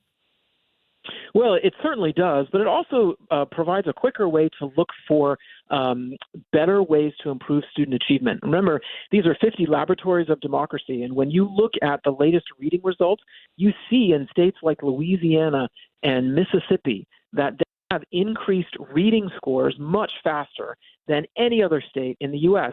So it's worth asking, what did they do, right? What were the policies they implemented? Well, they said if you're in third grade, you will not be moved on to the fourth grade unless you can demonstrate proficiency in reading. They said that they moved a focus onto what is known as the science of reading, which includes phonics, which is a big change because so many states have abandoned phonics in favor of progressive methods called whole word over the last 50 years. So, this is what we need to be looking for. I mean, Washington wasn't able to do that. They couldn't convince states. In fact, if you look back at the Clinton administration and then the George W. Bush administration, there was a total flip from the whole word method over trying to do phonics, but then September 11th happened and that sort of derailed a focus on education policy because of the administration had to focus on terrorism for the rest of George W. Bush's time there. But it's a great example of we had evidence in front of us that a particular way of teaching reading wasn't working. Washington tried to insert money and compel states to change what they were doing, and it still didn't work, right? It's not going to come from Washington. It's going to come from state lawmakers seeing what's happening in other states and knowing that parents are ready to up and move if they have to, right, to provide their child a better option. So, Jonathan, last question for you before we let you go. The implementation of the dismantling of the Department of Education, does that require congressional approval to make official? And how quickly does that affect the education system in all 50 states? Well, ultimately it will. I mean, there are parts that are, in statute. Title I is an example, so is IDEA. I think there is authority that the secretary has both to make the department smaller, to close programs that are ineffective, and even share programs with other agencies or move certain programs to other agencies. And here's what's going to happen. We're going to see over the next couple of years a much smaller Department of Education that will be less involved in K-12, and people will start to realize they didn't need it in the first place. And so I believe that those members of Congress who are in line with the president's agenda, and frankly, in line with the idea that states are where education belongs, will create a path forward through a bill to close the agency. We have a model at the Heritage Foundation that they can follow. So I'm optimistic that lawmakers want the best for kids, and this is the best way to go. Well, we're going to see the fruits of that labor, certainly. Jonathan Butcher, thank you for being with us today. It's an important topic. We're glad we could cover it with you. Thank you. Take care. Bye-bye. Jonathan Butcher is the Senior Research Fellow in Education Policy at the Heritage Foundation. I've said this before, I think, on the air, but I'm on Facebook groups with, I'm going to get kicked out. That's why I don't want to say it on the air. Go ahead. Just for some teacher union groups. Don't let them know that it's you. My name is Ryan Wiggins. Yeah. You can kick me out. And I just see the stuff that they're sharing, and it's very sensational. And I see, I a lot of times use their posts to ask questions of my guests. That's good. They say that this is going to happen. Is that going to happen? And they're like, that's not going to happen. I see the same thing because I'm not in those groups, Yeah, you but are. I'm in that Ryan one. Wiggins. You can kick me out of that one, yeah. But the people that I am friends with on Facebook, some of them are not politically on the same side of the aisle, and this is one of the biggest topics that people are screaming about the most. That things are going to change. Everything's going to change. This and Social Security. That's what you hear the most. It's all going away, and you're like, I don't know that you've done really any real research here. And I don't get mad at them, but it does make me upset that they're out there saying this and people who are not informed are seeing it and thinking, oh, well, then that must be true because it's not they probably are part of they saw someone else say it. Right. It's a telephone situation. Yeah. All right, let's talk to Congressman Mike Bost. When we return, we're going to talk to him about the DOJ cuts. How is the spending and cutting going in Congress? Congressman Mike Bost is there. He can tell us. Also, we're going to talk to him about these town halls that we've seen. Some pretty strong red districts getting some rowdy town halls. I've heard from both sides of this, but let's hear from Congressman Bost on the town halls and what he thinks is going on. And if maybe they have a point. Maybe the people who are coming who are angry, maybe they have a point. We'll talk to Congressman Mike Bost next. This is the Annie Fry Show. The Annie Fry Show is streaming online. Watch us live on YouTube and subscribe. Are you willing to be had?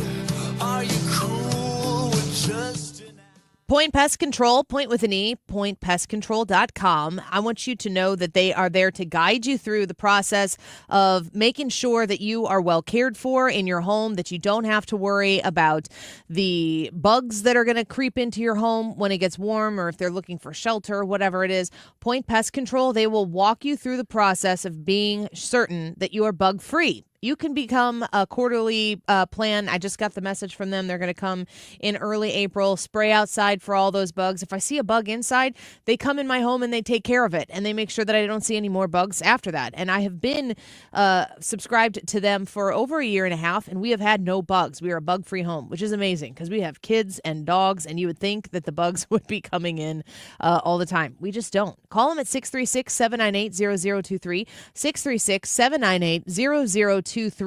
Let them know that Annie sent you. You're going to save an extra 10% when you do that. And you can visit them at their website online. They're in Missouri and Illinois. When you call them at 636-798-0023, you can also visit them online. It's point with an E, pointpestcontrol.com. I'm John Morgan of Morgan & Morgan. For over 35 years, we've grown by offering our clients more offices, more lawyers, and recovering more than $20 billion. Injured? The choice is easy. Morgan & Morgan. Visit forthepeople.com for an office near you. Hi, I'm Bob Kershaw with Retirement Advisory Group. Are you worried about market volatility? Are you concerned your money won't last you through retirement? Hi, I'm Tammy Kershaw, and as a family-owned business, we are committed to protecting your retirement, whether you're nearing retirement or already retired. We have a lot of folks that aren't aware of all the new investment choices that are available, which give you growth and protection from losses at the same time. Are you aware of all the fees that you are currently paying? We can show you how to avoid those fees. So come in now for your free retirement review and get a second opinion on your retirement plan. And just for coming in, you'll get a copy of our latest edition book, Your Key to a Worry-Free Retirement. Let us show you how to retire with confidence. We are proud to say we haven't lost a penny of our clients' money in 39 years, and we won't lose a penny of yours either. Let our family help your family. Call us now at 314-993-9494 or go online to retirementkey.com. That's retirementkey.com. Will new tariffs impact small businesses? Rising costs and economic uncertainty can hurt your bottom line. But with Swish Funding, your business can stay strong. We offer fast, flexible funding solutions from $10,000 to $2 million for working capital, cash flow, and more, and as little as 24 hours with no collateral needed. If your business earns at least $50,000 per month and has been around for over a year, you could qualify today. Go to swishradio.com and use code RADIO. SwishRadio.com, code RADIO. The biggest piano sale of the year is being held at the Muni starting Thursday, April 3rd through Sunday, April 6th. Hi, this is Kathy from Lacefield Music, and every year Lacefield Music supports the Muni by loaning the Yamaha pianos needed for all their coaching, rehearsal, and performance needs. In appreciation, the Muni hosts an annual sale of all the pianos used during the season. In addition to the loan pianos, a huge selection of new and used pianos will be brought to the Muni for you to shop. New Yamaha Grands, Uprights, Clavinovas, and Disclavier player pianos, plus new and used Zyler, Kawai, Baldwin, Roland, and vintage Steinways. All will be offered at rock bottom prices. The event is at the Muni starting April 3rd. Thursday, Friday, and Saturday are by appointment only. Sunday is open to the public. Call 314-860-2712 to make an appointment. That's 314-860-2712. You're listening to the Annie Fry Show live from the Air Comfort Service Heating, Cooling, and Insulation Studio. Prices are going up in 2025 on HVAC equipment. Save now with 2024 pricing on a new system today. For details, visit aircomfortservice.com/new. The Mark Reardon Show. Thursday afternoon, Ricky Horton gives us a preview of the Cardinals season at 3:45, and fresh off his visit to the factory in Chesterfield, Brian Kilmeade at 5:07. The Mark Reardon Show, weekdays from 3 to 6.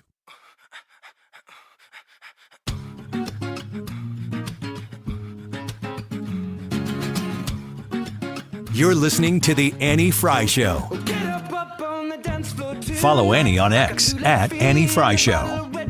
Making me feel like the beat in the bassline or in my blood, both hands up on a waistline. Get on up, baby, dance to the rhythm of the music. Don't care what the DJ chooses. Get lost in the rhythm of me. Place don't close until we wanna leave it. You and I were flying on an airplane tonight. We're going. I want to talk specifically about your district in Minnesota. You have over 7,000 federal workers. How have DOJ's cuts impacted your constituents this far? Well, so far, the two main impacts have been with the Veterans Administration. Of course, again, when we look at the memo that says they're targeting 80,000 cuts to the VA, there is no way that that doesn't impact health care to our nation's veterans. The other is USDA. We have local Farm Service Agency departments in my district where, look, my family farmers, they're making planning decisions right now. And the tariffs that the administration have gone back and forth, these across the board tariffs are already hurting them. And then they go to the office and their loan officers have been laid off. It's really been an impact. And again, you know, if it seems very incompetent. No one's arguing that we shouldn't look for waste, fraud, and abuse, but the way that the administration, Elon Musk, is going about this doesn't make any sense for my constituents. So listening to Congresswoman Angie Craig there, she's a Democrat from Minnesota, say that no one's saying we shouldn't look for waste, fraud, and abuse. That's not true. It is not true that nobody is saying that. But she also said there that there's no way that cutting 80,000 employees from the VA isn't going to impact our veterans. Well, we just so happen to have our friend Congressman Mike Bost on with us, the United States Congressman in Illinois' 12th District. He also chairs the House Veterans Affairs Committee, and he's very in tune with everything that is going on. Congressman, welcome back to the show. Annie, thank you for having me on. And she is wrong on saying that I guarantee you, because I was with the secretary yesterday morning for breakfast, and with the chairman's position, let me tell you this, I've known the secretary for a long time, and he's a good friend, and he has made the statement that I make all the time, and that is, remember, the VA was created for the veterans, not the bureaucracy. And the VA has had an increase in staffing over the last 10 years, about grown by 1/3, not counting the budget that has grown by a lot more than that. And instead of getting problems cured, what we have is we have more people on wait lines, more people not receiving the quality service. Now, our people are trying, but we need to do some sensible cleaning the house. Now, about the 80,000 people, that number was calculated off of a leaked memo that was given to about 25 top officials at the VA, asking them to come to the table to look for trying to reduce back down to the 2019 level. And the reason it was put out there was so that these people wouldn't come up and say, oh, in my agency, we can only cut about 2 people. Because that's not true, okay? We have to make sure, now, we will make sure that we provide and no veterans will lose their services. But here's how this lies go along. So the first week they told that there was going to be, that the word got out that 2,000 people were being laid off. First off, right after that, because those were the people that were on their probationary period. So we were just stopping the hiring process there. If they were docs or nurses or frontline workers, they weren't laid off. By the time it was said and done, everything was adjusted, about 500 were laid off. Now here I want to put into perspective for your listeners. The amount of employees at the VA is 477,000. You can lose 500 people in a turnover with 477,000. Yeah. What we're wanting to do is, and that memo was sent out to those 25 people. Unfortunately, then it was discovered that 20 of those 25 leaked it to the press. It was, and that's another problem. So it looks like there's going to be about 20 people that we know are going to be laid off. I'm just saying. Yeah. But the secretary, after meeting with him yesterday, he explained to the members that were before him exactly, and also, so you know this, just the other day, he had a breakfast with all of the veterans, especially the large ones, veteran service organizations, the Legion, the VFW, and they had concerns, but he also talked to them about those concerns, and they believe that what we're doing is headed in the right direction to stop waste, fraud, and abuse and not reduce the services. But right now, there's been games being played, and I'll give you an example. They found out in an email that was discovered from the previous administration that the DepSec, or so the second, there's two seconds in charge over there from the Biden administration, basically told in an email to make sure that you didn't hit the easy button whenever people were requesting community care. Community care is law. It is law, and it was passed in the Mission Act. So these type games have been being played at VA, and as I said, it's our goal to make sure not only the VA, but this administration is working very hard that every agency is going to become leaner. And this isn't anything new. This happened under Bill Clinton too. And what's wild is he had, you know what he had? He had a group, but it wasn't called DOJA. It was called something else. Yeah. But no, they didn't throw the same fit. But he riffed, and I mean riffed a bunch if you go back and look at those numbers. Yeah. You know, I think you said something really important, and it's a matter of perspective, but that the VA serves is out there not to serve the bureaucracy that exists in the agency, but it's there to serve the veterans. And can the veterans be better served if you pare down the size and scope of what the VA is doing right now? I guess that's the task that is at hand, and you're finding out that maybe there is a little bit cutback that can be made. There is a lot of things, and not only that, we're now, as I just told you, we're working with the veteran service organizations so that the people that they serve. I'm a member of the American Legion. I'm not a member of VFW because I don't qualify because I was not during a wartime situation. But each one of these organizations get the frontline comments from the veterans that the VA is serving. And if there's positive things, we want to hear about it. If there's negative things, and they're the people that are going to be able to get it to us. And believe me, there's always room for improvement. Yeah. Congressman Bost, this is Ryan. Hi.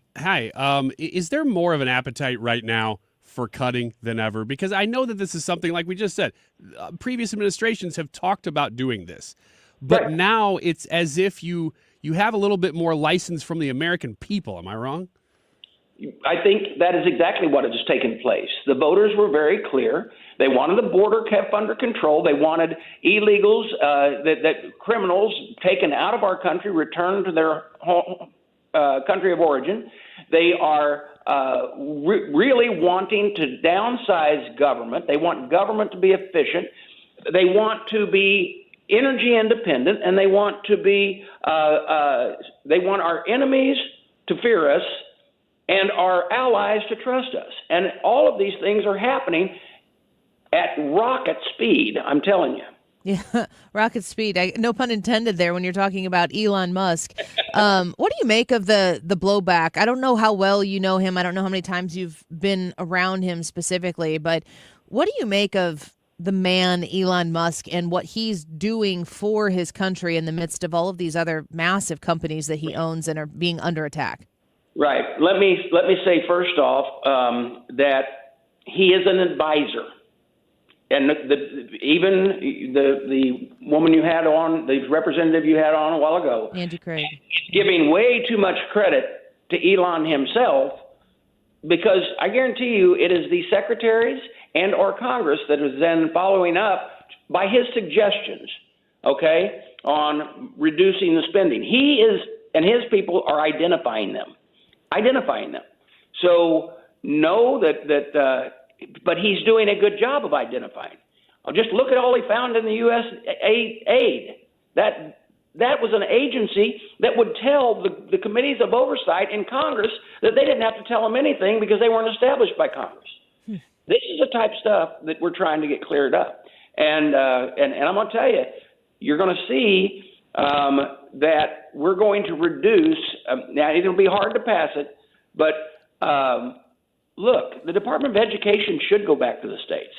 It should go back to the states. Now, I am a little concerned if we're going to put block grant money and give it back to the state, because remember, I'm from Illinois, and I'm not sure they always handle their money the best. Yeah. But, people, if you're from Texas, now you're pretty proud of that, I guess.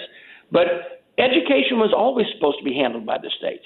Remember, the department was only created. Now, are there still things that have to be done that are done by that department right now that need to be done by something else? Yeah, the distribution of the higher education dollars, Pell grants, those type things. And we can still have oversight of some committee on, just our education numbers, a report card for our different states.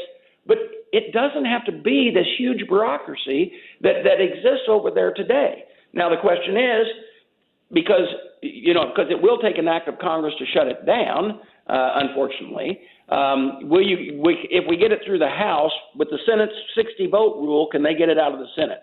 I don't know, but this is what the people were wanting us to do. Yeah, that is. It was pretty clear going into this past election what this administration wanted to do, and they seem to be doing a lot of it. I know that there has been some national stories or stories from across the country of some town halls, and I think you've had a bit of a hyper town hall here recently. It seems very orchestrated. They want to get into these somewhat red districts and make a lot of noise. You've been doing politics long enough. What do you make of what's going on?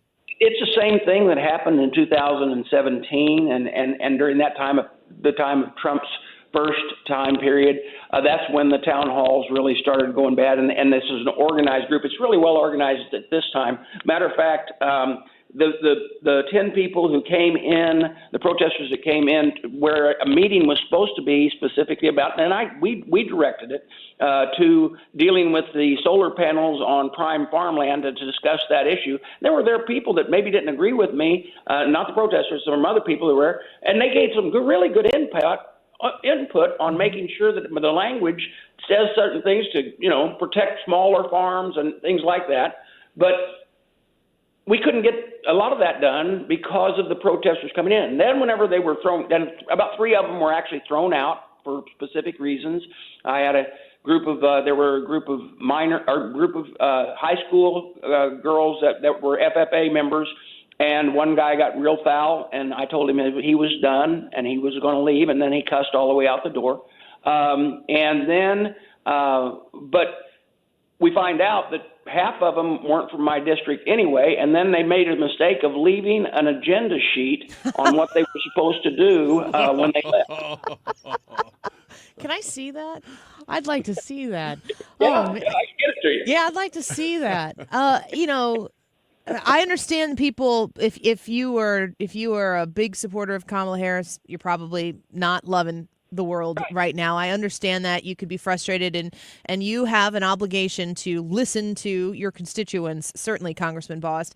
But when it's orchestrated like this, when they're not from your district, and I guess they're just trying to make it rowdy enough to make the headlines. Yeah, and because I don't see. I've been, like you said, I've been involved with the state government and this government for over 30 plus years now at that level, and whether it was a county board meeting or whether it was state rep or whether it's here, yelling and screaming in somebody's face usually doesn't change their position. No. Sitting down, talking, and working through issues, that's what we do. And that's the sad thing is that's the people don't see quite often when we are actually disagreeing here in Congress to work on language to find that place where obviously you got to get a majority of the votes to move a piece of legislation. We do that. But it is so amazing with your social media. Matter of fact, that group, I watched them pick up their iPhones and then all of a sudden say, well, no, this says this. Well, I don't know if you know it or not. There's a whole lot of different, if you want to support an opinion, you can find it on social media. Yeah. And but it is a case where their only option now is to be disruptive. But that then leads to, because remember when this protest was going on before, and the protests were outside of my office, it was one of those protesters that left Southern Illinois, came to D.C., and shot Steve Scalise and other members of the ball field. Belleville. Yeah. Yep. You have to take it seriously. The last thing I want to ask you about, and we've been talking about this a little bit, and there's a lot of communication going on, with our chat that exists with our show every day, and they're talking a lot about Jasmine Crockett. And, when you're looking at decorum right now, I'm always kind of fascinated by, like, the gentle lady from Illinois or the gentleman from Missouri. Like, people don't talk like that anymore, but there seems to be a keyed, focused effort in Congress and government to try to keep the decorum at a certain level so that the business can get done. And that just doesn't seem the way of the Democrats right now. Right. Let me tell you, the reason it is a decorum like that is it is the House rules. The House rules are less strict in the state legislature, but in the U.S. Congress, it is very, very clear. Matter of fact, there is, and I spend a lot of time in the chair, but for instance, if they actually say something bad towards the president, whichever president it's been, there is a script that is immediately handed to me. The members are reminded to not engage in personalities of the president. And then they can be actually have their name. If somebody moves like they did with Green, to have them stricken and have them taken down, they can be censured. And so there are strict rules. Unfortunately, yes, we do see the other side blowing up and breaking those rules. but once they're out of the chamber, it even gets worse. Yeah. And I mean, we had the same thing, I guess, with Corey when she was there, and I mean, Maxine Waters has been good at doing this for years, and Al Green, people saw that. So there is a list of people. We've had them on our side too. Sure. But Joe Wilson was always famous for screaming out in Obama's speech, "You lied," and so we still harass him about that because it kind of, because he's not that type guy. He just let it go, but it has got steadily worse, and some of the districts encourage their people to be that way, and it's sad because you know what, we've still got the best government in the world. We really do. It needs to be a smaller government, but it's the best government in the world. Well, you're working on it. That's what we understand.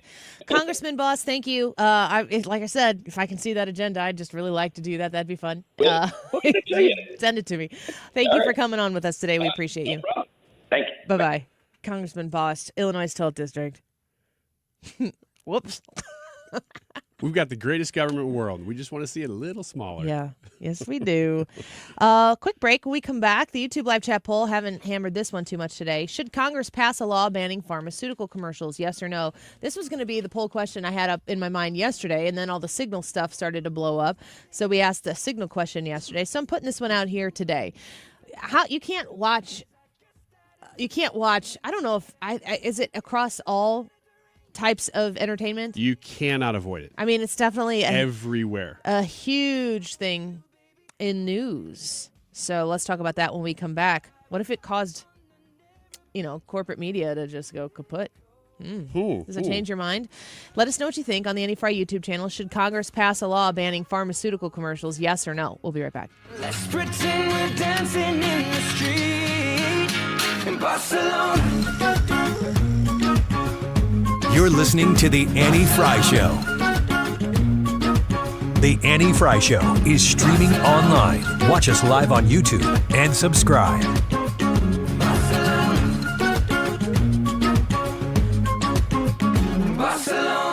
The Dittamore Group, you can find them online at thedittamoregroup.com, 2 T's in Dittamore. I want you to know how confident you can be when you sign up with the very best team, the number one team, in the number one office in the Metro East.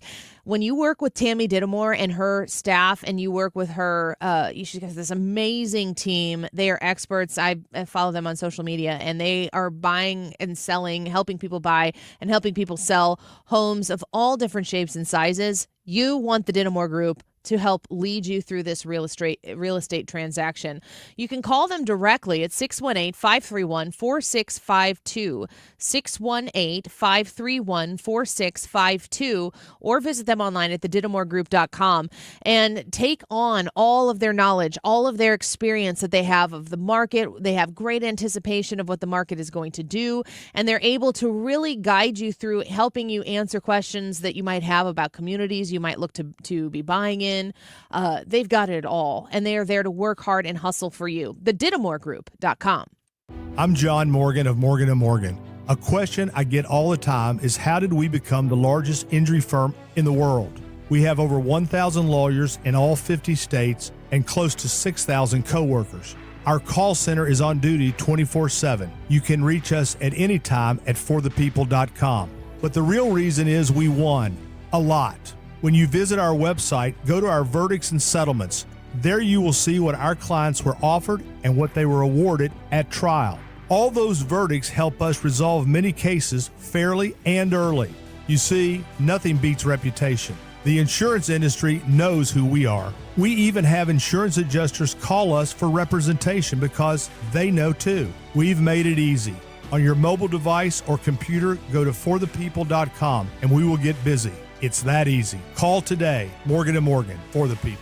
Injured? Dial # law or visit forthepeople.com for an office near you. Attention St. Louis Medicaid members. If you need assistance with daily living, you can receive a free service from Freedom Care in your own home from a loved one who lives with you. With Freedom Care, you decide who provides your daily care, helping you with preparing meals, bathing, laundry, transportation, and more. A family member or friend that gets paid instantly. It's all through Medicaid, and as a St. Louis resident, it's 100% free to you. New to Medicaid, the Freedom Care family will guide you through enrollment, making it stress-free for patients and caregivers. With over 7,000 five-star Google reviews, we've perfected at-home care for Medicaid members and caregivers. If you live in the St. Louis area, this service is free to you through Medicaid, and with our InstaPay app, caregivers can choose to get paid instantly. So go to freedomcare.com or call 314-697-4912. 314-697-4912. That's 314-697-4912. Freedom Care, we're here for you.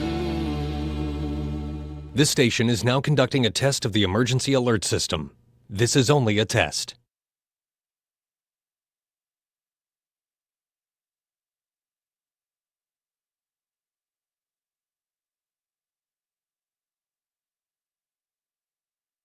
You want to retire soon, but everyone keeps telling you to wait until you're 65. After all, that's the age that you qualify for Medicare and you're close to full retirement age.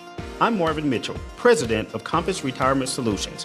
In my new book, Retire Early, The 9 Critical Decisions When Retiring Before 65, I discuss proper planning to help make early retirement possible. When to take Social Security, what to do with your 401k, health care, how to maximize retirement income, and much more. Get a complimentary copy of Retire Early by calling 1-800-743-8510. That's 1-800-743-8510. Can you retire early? Call 1-800-743-8510 for your copy of Retire Early, The 9 Critical Decisions When Retiring Before 65. Investments and services offered through Compass Retirement Group, a registered investment advisory in Missouri and Illinois. Compass Retirement Solutions is not affiliated with the U.S. government or any governmental agency. Should Congress pass a law banning pharmaceutical commercials? Yes or no? That is the YouTube live chat poll. Let us know what you think. We'll give the results of this poll in a little over an hour, so you have a little time to vote, but you might as well do it now while you're thinking about it. Should Congress pass a law banning pharmaceutical commercials? 150. This time check is sponsored by Jerry Kelly Heating and Air Conditioning. It's time for a $98 AC tune-up. This Friday, we're inviting you to have some fish with us. It's another Fish Fry Friday on The Mark Reardon Show. This time we're in Oakville at Queen of All Saints. Visit 971talk.com for info. Fish Fry Fridays, this week in Oakville at Queen of All Saints. This is the Annie Fry Show. The Annie Fry Show is streaming online. Watch us live on YouTube and subscribe.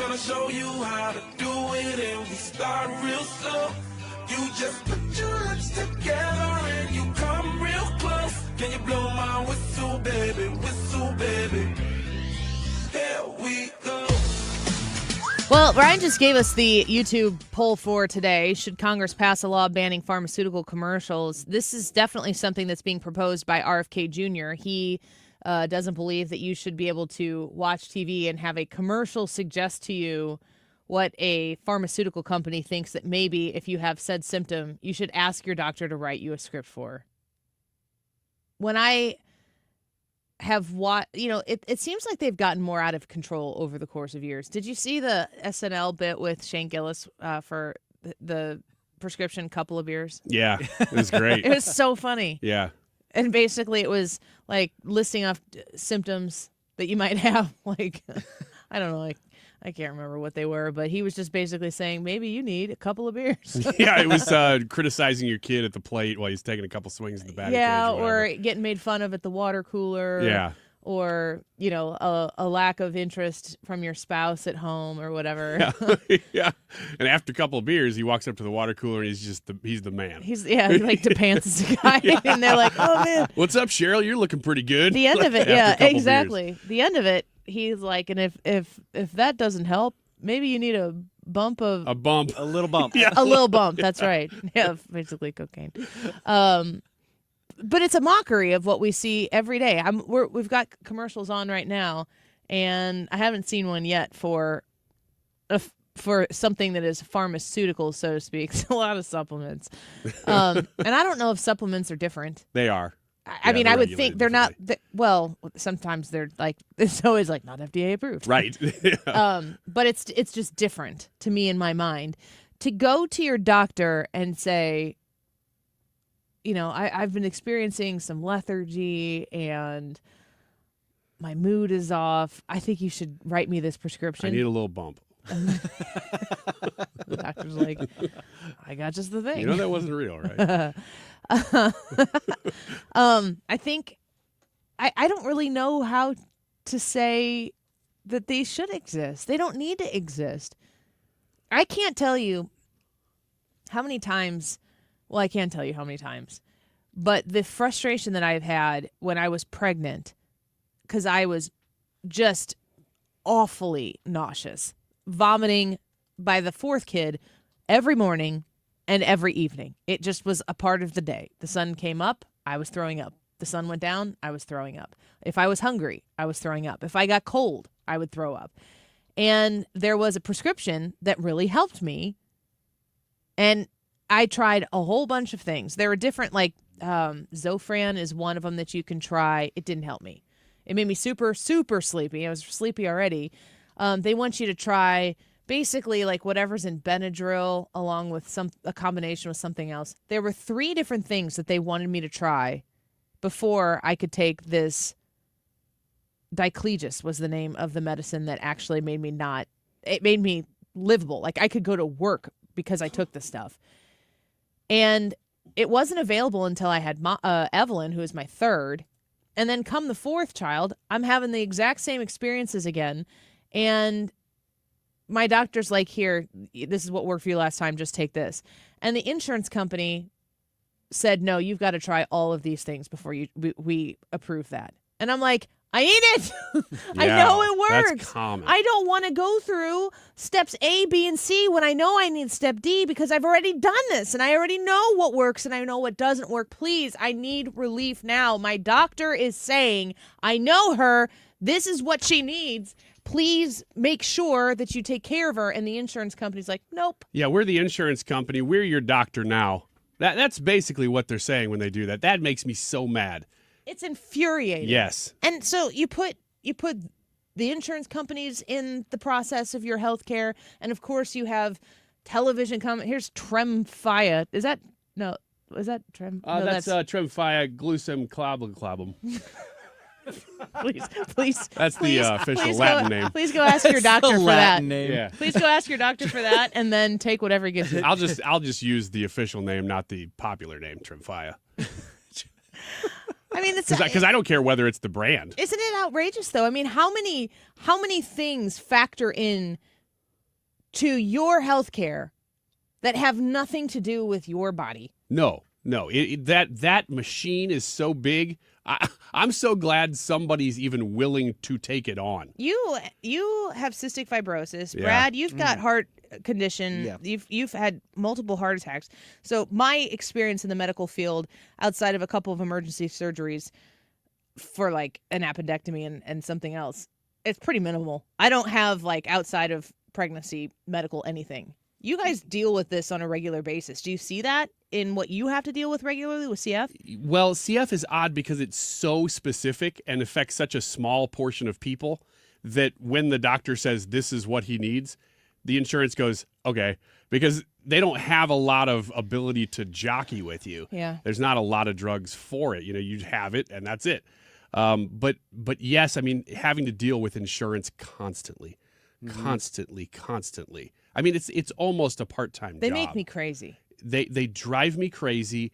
They're terrible, heartless corporations that do not care about you at all. And so when people get upset with them, I understand. I mean, I always assume that if I run for office one day, the phone calls I've had with my insurance company are going to be made public. I remember one time I was like, I am pregnant and I am miserable and I need to stop being miserable. I can't live like this. And they're like, you just need to take these other medicines first. Yeah. I'm like, why would I be putting other medications in my body while I'm carrying a child that don't need to be put into my body when I know that they're not going to work. And my doctor, who knows me, says, this is what she needs. And they don't care. But they don't care. The thing is, they do have to make money, so that gets lost in the conversation too. That this is an industry and it has to make money, and so a lot of great pharmaceuticals have come out that have benefited me personally because that industry exists. So I'm not saying that everything about it is pure evil. It's just upside down. It's just way out of whack. It's wild to get the phone call from your insurance company. Like, would you like to talk to one of our doctors over the phone so we can make sure you're getting the correct stuff? No, I'd like to kick him in the nuts. Yeah. I'll just take the word of my doctor who actually went into my heart and fixed it over what your doctor on the phone said. Yeah, so. It's crazy. I mean, that's like more of an insurance complaint than it is Yeah, we kind of got commercials. off the topic there, but I could go all day on this. Go to the Andy Fry YouTube channel and vote. Let us know what you think. Hey guys, it's Mark Reardon. If you're struggling with low energy, performance issues, or weight gain, Game Day Men's Health has got you covered with testosterone therapy, ED treatments, and more in all of a relaxed man cave environment. At Game Day, you'll get a free testosterone test and consultation, all in just 1 hour. Game Day is the premier men's health clinic with locations in Chesterfield, O'Fallon, Missouri, and Glen Carbon, Illinois. Visit GameDayMen'sHealth.com. That's GameDayMen'sHealth.com. Get back in the game with Game Day Men's Health. Guys, it's time to take charge of your health with my friends at Victory Men's Health. Mark Cox here. I already love what they do at Victory. They do hormone optimization, sexual health, weight loss, even vitamin deficiencies. Now they're offering specialty cardiovascular testing and even early detection cancer screening. Visit them at one of their 4 great locations, now in Sunset Hills, Town and Country, O'Fallon, Missouri, and O'Fallon, Illinois. Tell them Mark Cox sent you. Go to victorymenshealth.com. KFTK FM Florissant from the Kaufman Townsley St. Louis's Injury Lawyers Studio. Call 314-500-5000. That's 314-500-5000. All on the free Odyssey app.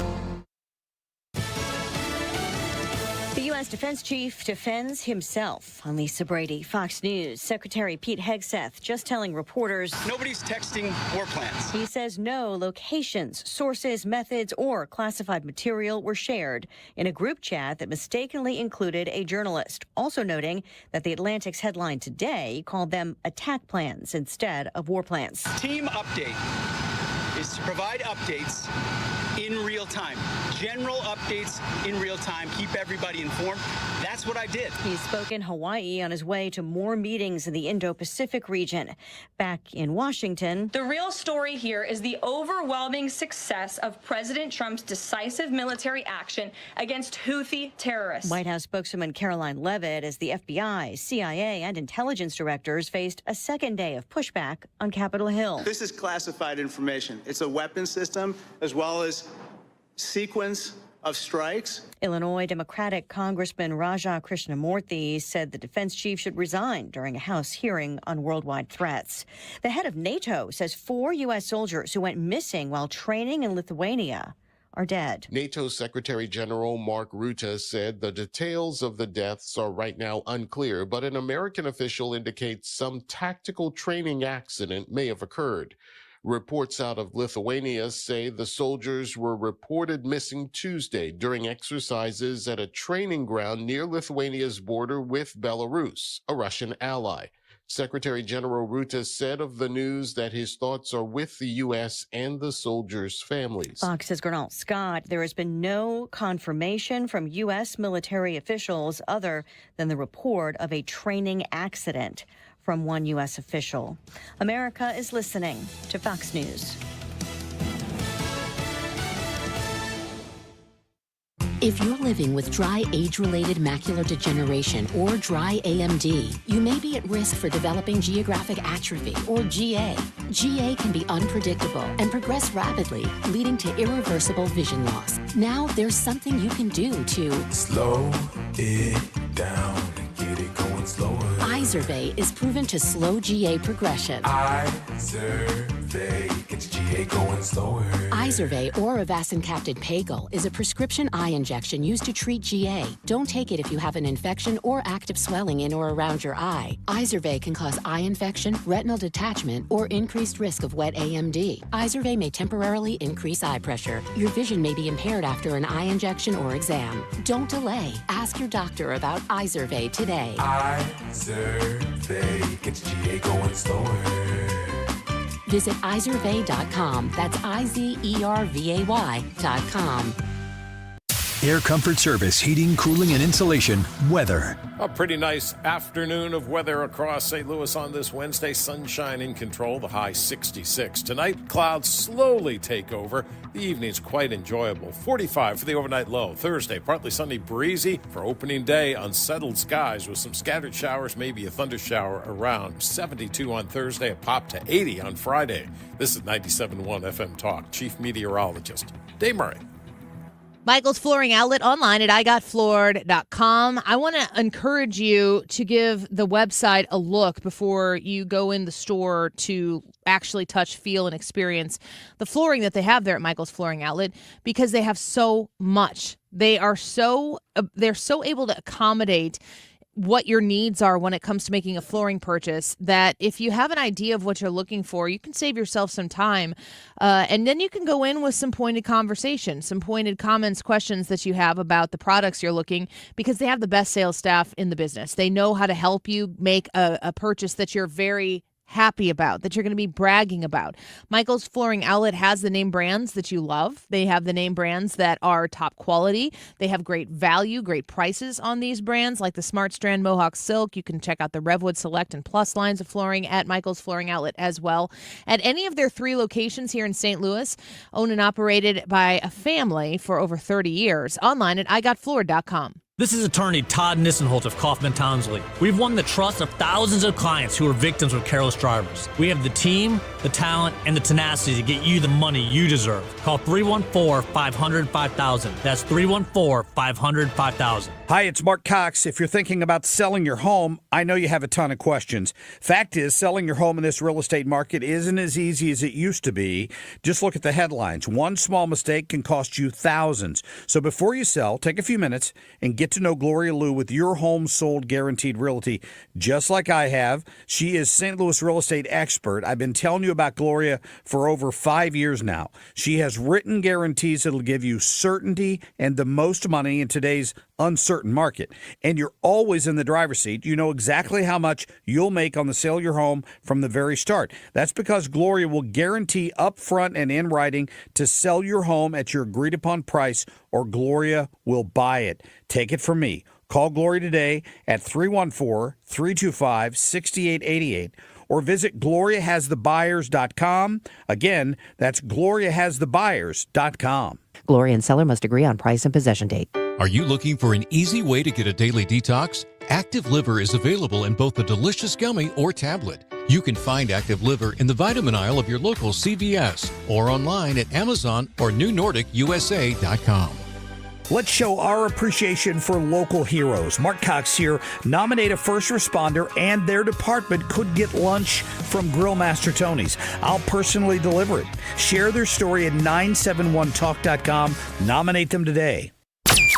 That is exactly what I needed to hear. Thank God someone here knows what they're talking about. That's us. That's right.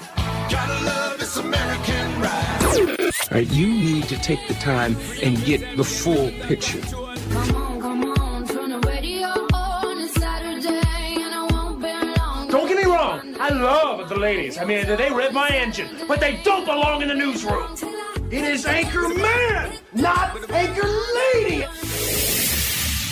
What do you want from me? I'm not America's sweetheart. Goodness sake, kid. Keep your voice down. Your father's listening to the radio.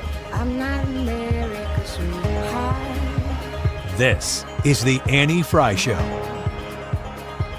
Welcome back to the Annie Fry Show. There's a hearing on Capitol Hill today, and the PBS boss, that's what it says here. Does that mean she's like the CEO? What is a PBS boss? It sounds like a sandwich.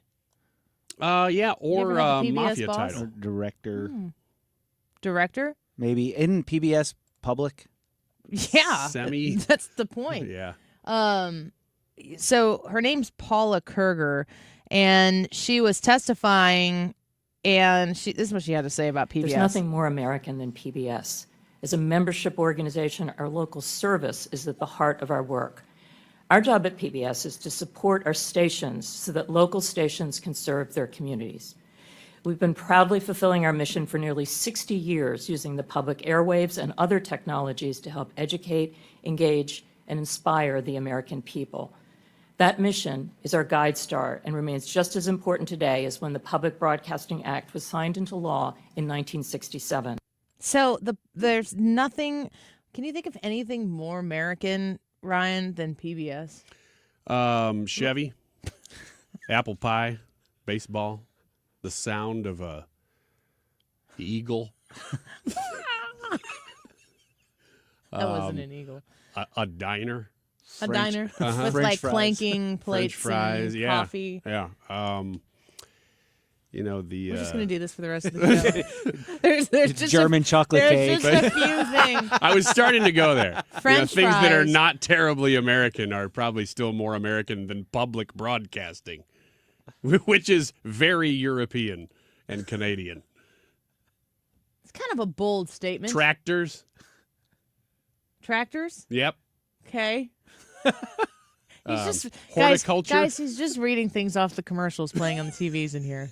He's just listing things. I'm gonna have an ED commercial come up Skiing. next. GoDaddy. Lamp. I love lamb. Everything in government right now, it's kind of interesting to see how many things you realize do have a lot of government involvement and subsidy. Was it UCLA oh gosh, I got to go dig up this story. But there was just like a California public college that's in huge trouble because it was banking on a lot of government subsidies that it's apparently not getting anymore. The question is always, are there people who believe in the things that are, if government is going to get removed from the equation, are there people who believe in the thing, the service, the product that's not going to be provided anymore enough to fill the gap? And if they're filling the gap and making money off of it, is there anything wrong with that? No, it's okay. If PBS can be supported by viewers like you, then more power to it. I just think that we're in a spot now. Napolitano. Where Silver Report. Neapolitan ice cream. Yeah. I think that we have maybe gotten to the point, and I hate to say this because I'm not really opposed to the station. In fact, I had a TV show that ran on that station for 2 years, semi-nationally, that we're just getting to the point where it's not necessary. I hate to say that, but they don't have Sesame Street anymore. I don't know if anybody knew that. Sesame Street is not on PBS anymore. HBO. HBO doesn't even care about it anymore. They're dropping it. They still own it though, don't they? I think they still have the contract, but they won't for long because they didn't make any money on it either. Oh, I thought it was because it was in Iraq. No, that was a different Sesame Street. That's a different Sesame Street? That was something similar. Yeah, but all these things, Daniel Tiger is probably their biggest brand, and that's how they're going to make money. PBS is going to make money through the properties that they own. Sesame Street is not one of them. Daniel Tiger is. That if they can make that work, that's how you do it now, is you privatize, you figure out how to make those brands bring in money. And if they can do that, great. If they can't, we're not going to pay for it anymore. I'm looking forward to seeing the things that go away that people don't miss. And then you wonder like, oh, we were just doing that to do that? Yeah. Yeah, we really have been. College, for instance. Sort of. I mean, really. Can be. Speaking of college, we're still in the middle of the March Madness tournament, and so we're paying very close attention to that. We watch a lot of it in our house. It's so frustrating to me. I don't need to get into some big sports conversation now, but the transfer portal, I know tons of people talk about this during college football playoffs because you've got the playoffs in college football, but then you also have bowl games that aren't exactly part of the playoffs. And a lot of times, if you're not in the playoffs, You just don't play in your team's bowl game because you don't want to hurt yourself because you're going to enter the transfer portal. Maybe you're trying to get drafted or whatever. But people are talking right now, of course, as teams are dropping out. What would we have left? The Sweet 16? Mm-hmm. Yeah.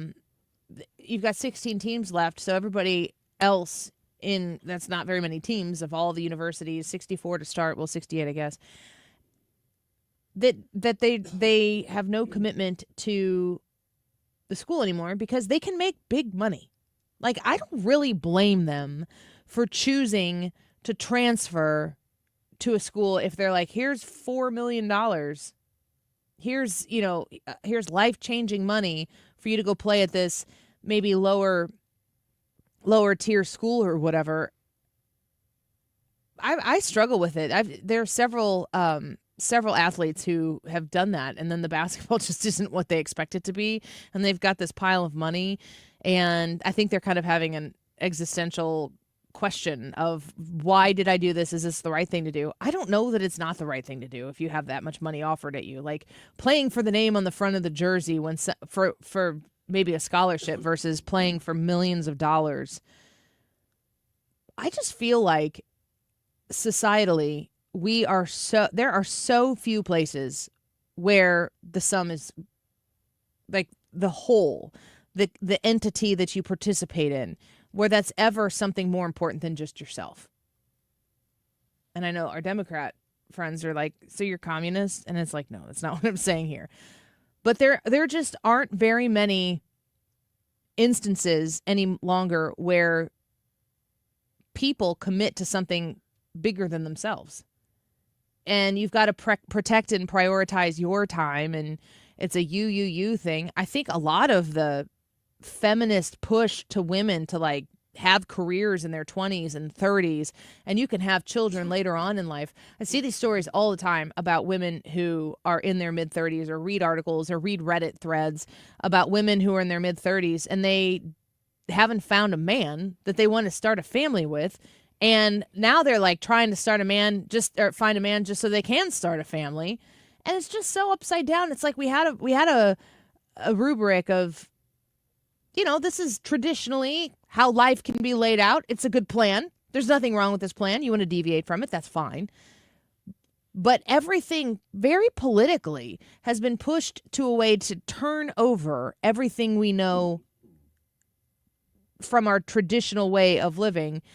And now the traditional way is supposed to be some sort of like kind of punk rock way to live your life. That people say that all the time, like, get married young, start a family, have babies. Like, that's supposed to be this rebel. Alternative, way of living.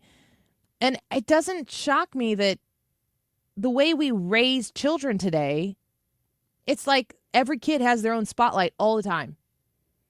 And I say this as somebody who is constantly running all over the place to get my kids to the places that they need to be, but always still trying to prioritize the things in our lives that are more important than those said things. But do you see that? Like, just with child rearing, where kids their sense of ego is overinflated, and it's really something that comes from inside. It's like the call's coming from inside the house. This is something that is internal. And there's pressure on parents to try to super serve their kids for whatever purpose. It's not like I don't think that it's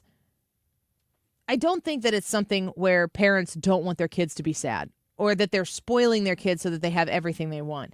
I think parents are so pressured to try to do everything they can for their kids so that they don't get left behind or whatever. Because there's trying so many to keep up. opportunities that you want to make sure the kid has all the opportunities. Not that you're trying to spoil them. You're just trying to make sure that they're keeping up, because you don't really know. I mean, our oldest kids are 10. We don't know what they're going to go into. We don't know whether they're going to be really interested in coding robots or track. I have no clue. So we just try to do all of it right now and let them kind of wean it down as they're getting older. But that doesn't really happen till late high school, I don't think, maybe college, where you really start to focus in on something. So really your whole childhood, your whole educational career is spent doing as much as possible now. Well, and sometimes I worry that it's not that it's more like if you think baseball's your thing, then you just consume your life with baseball. We used to live in a world where there was baseball season, there was basketball season, there was summer, which was like rec season, and you would try a lot of things and you would experience a lot of things.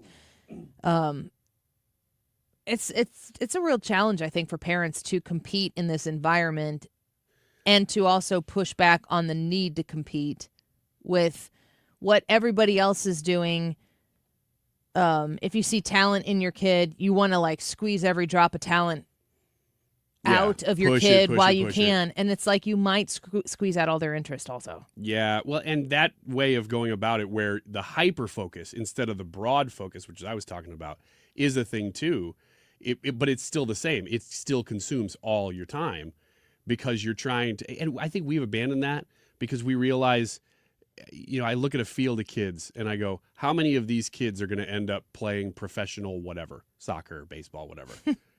Probably zero. Yeah, probably none. And in fact, so if my kid isn't the absolute number one best in this entire league, then there's no point in me spending all of our time doing this one thing. Let them explore it, have fun, but we don't have to just do that. Do you think that the doting and the hyper focus on all of the things, and it doesn't, I've seen it with sports, certainly. I've seen it with dance a lot. I've definitely seen it with music, with drama, like participating in plays and all that stuff. Like you can take a lot of this stuff very far.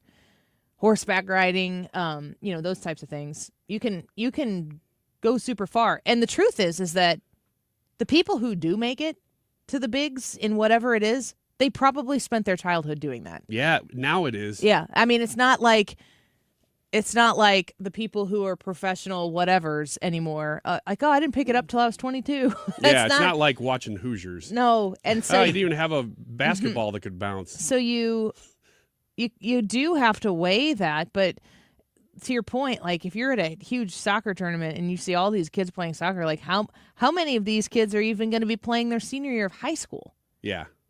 It's less than half. Yeah.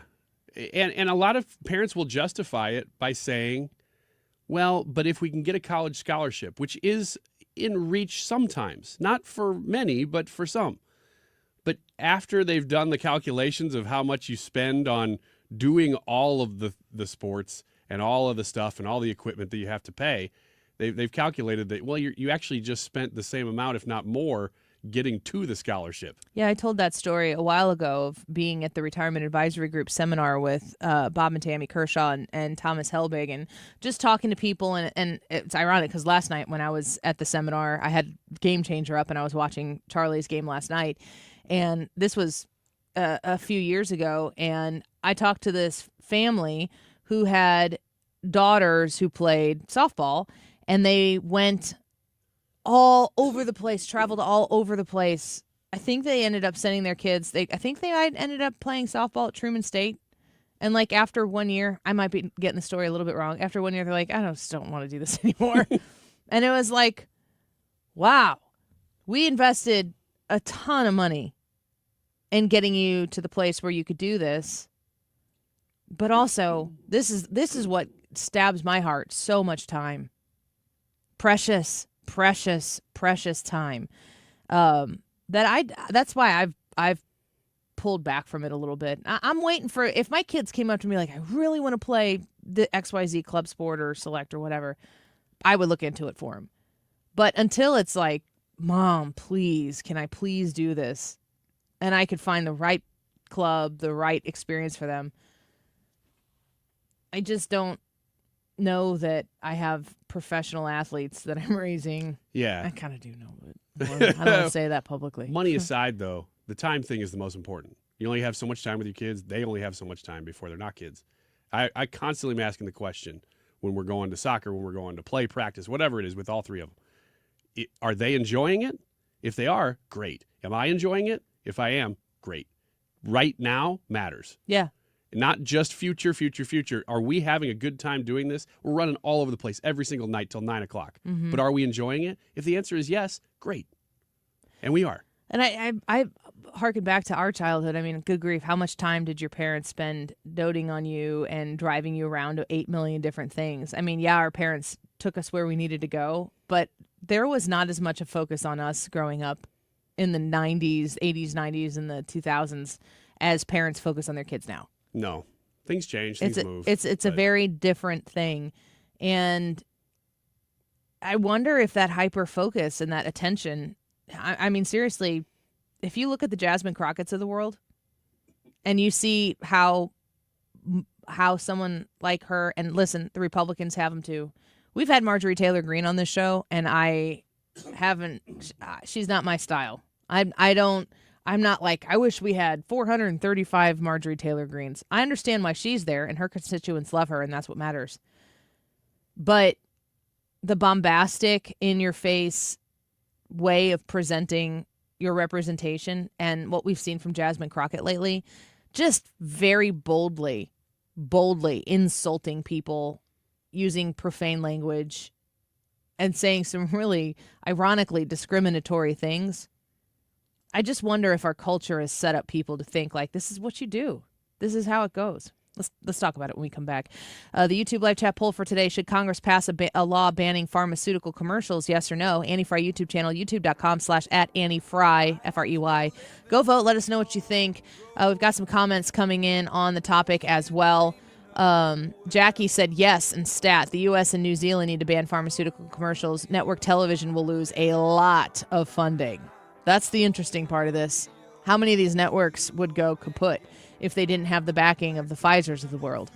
Should that stop them? Probably not. We'll be right back. You're listening to The Annie Fry Show.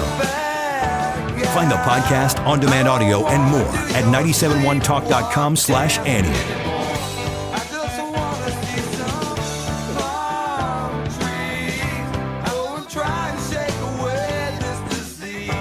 RulerFoods.com. If you're shopping for groceries right now and you want to save a few bucks, I encourage you to check out your Ruler Foods. Let's talk about the extra savings on top of the everyday savings that you can get right now. Fresh strawberries in a 1-pound package, just $2.49 each. You can save on Kroger, 73% lean ground beef, sold in a 3-pound roll, just $3.33 a pound.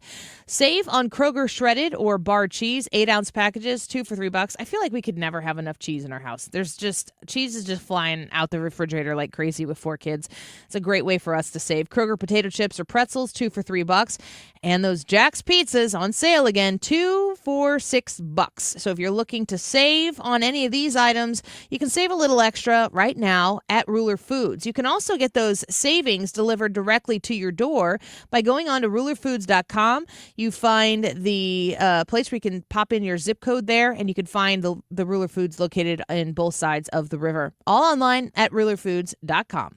Let's just face it, right? Your home should work for you, not against you. Hi, it's Kim, and if you've been dreaming of a new kitchen, bathroom, or a finished basement, now's the time to call Lakeside Renovation and Design. They're St. Louis's trusted experts in turning houses into dream homes. Just imagine this, a spa-like bathroom, maybe a chef-inspired kitchen, or how about a cozy basement perfect for some movie nights? Their team handles everything from design to installation, so you can just sit back and enjoy the process. Visit lakesidearty.com today to start your dream renovation. Hey, Jimmy Fallon here with a quick listening tip for you. If you miss Fox Across America or any of your other Fox News favorites, do not worry. I got you covered. You can stream previously aired shows with Rewind, available exclusively on the free Odyssey app. So if you're busy work days, it doesn't mean you have to miss out on the news. Listen to your Fox shows on your time with Odyssey. To get started, just download the free Odyssey app and search for Fox News Radio. That's Odyssey, A-U-D-A-C-Y.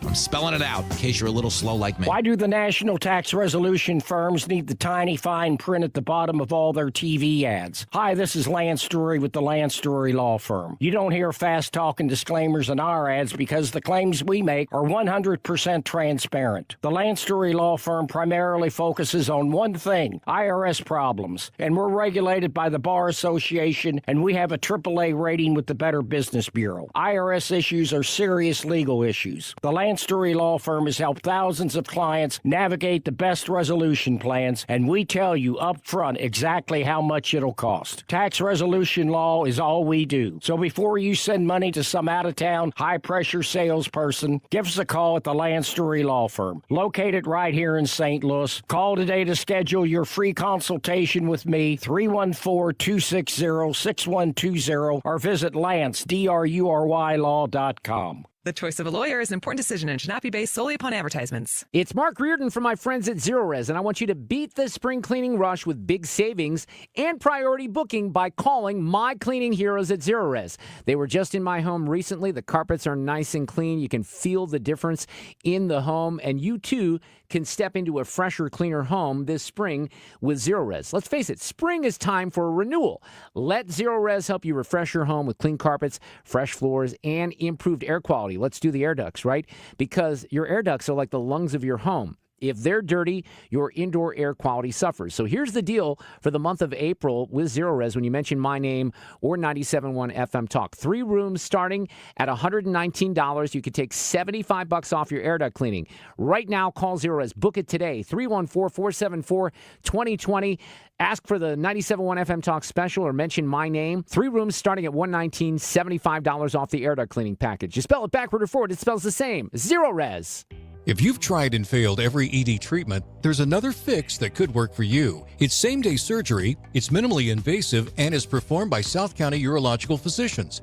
Hundreds of men have come to us for this outpatient procedure that has a satisfaction rate over 90%. Interested? Call South County Urological, 314-843-8000. We have the fix when pills and devices no longer work. 314-843-8000 or southcountyurological.com. You're listening to the Annie Fry Show live from the Air Comfort Service Heating, Cooling, and Insulation Studio. Air Comfort Service is proud to support Greater St. Louis Honor Flight. Sign your veteran up for the Honor Flight today at gslhonorflight.org. And for HVAC services, visit aircomfortservice.com. For details and a list of all station contest rules, visit www.971talk.com/rules. Want to listen to 97.1 outside the listening area? There's an app for that. Download the Odyssey app, and one tap will turn the station on. The Odyssey app for 97.1 FM Talk.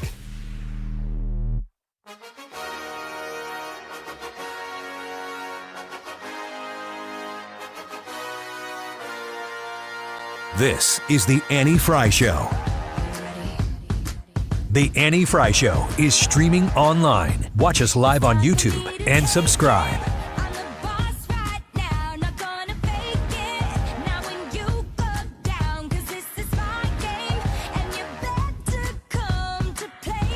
You guys big Avengers fans?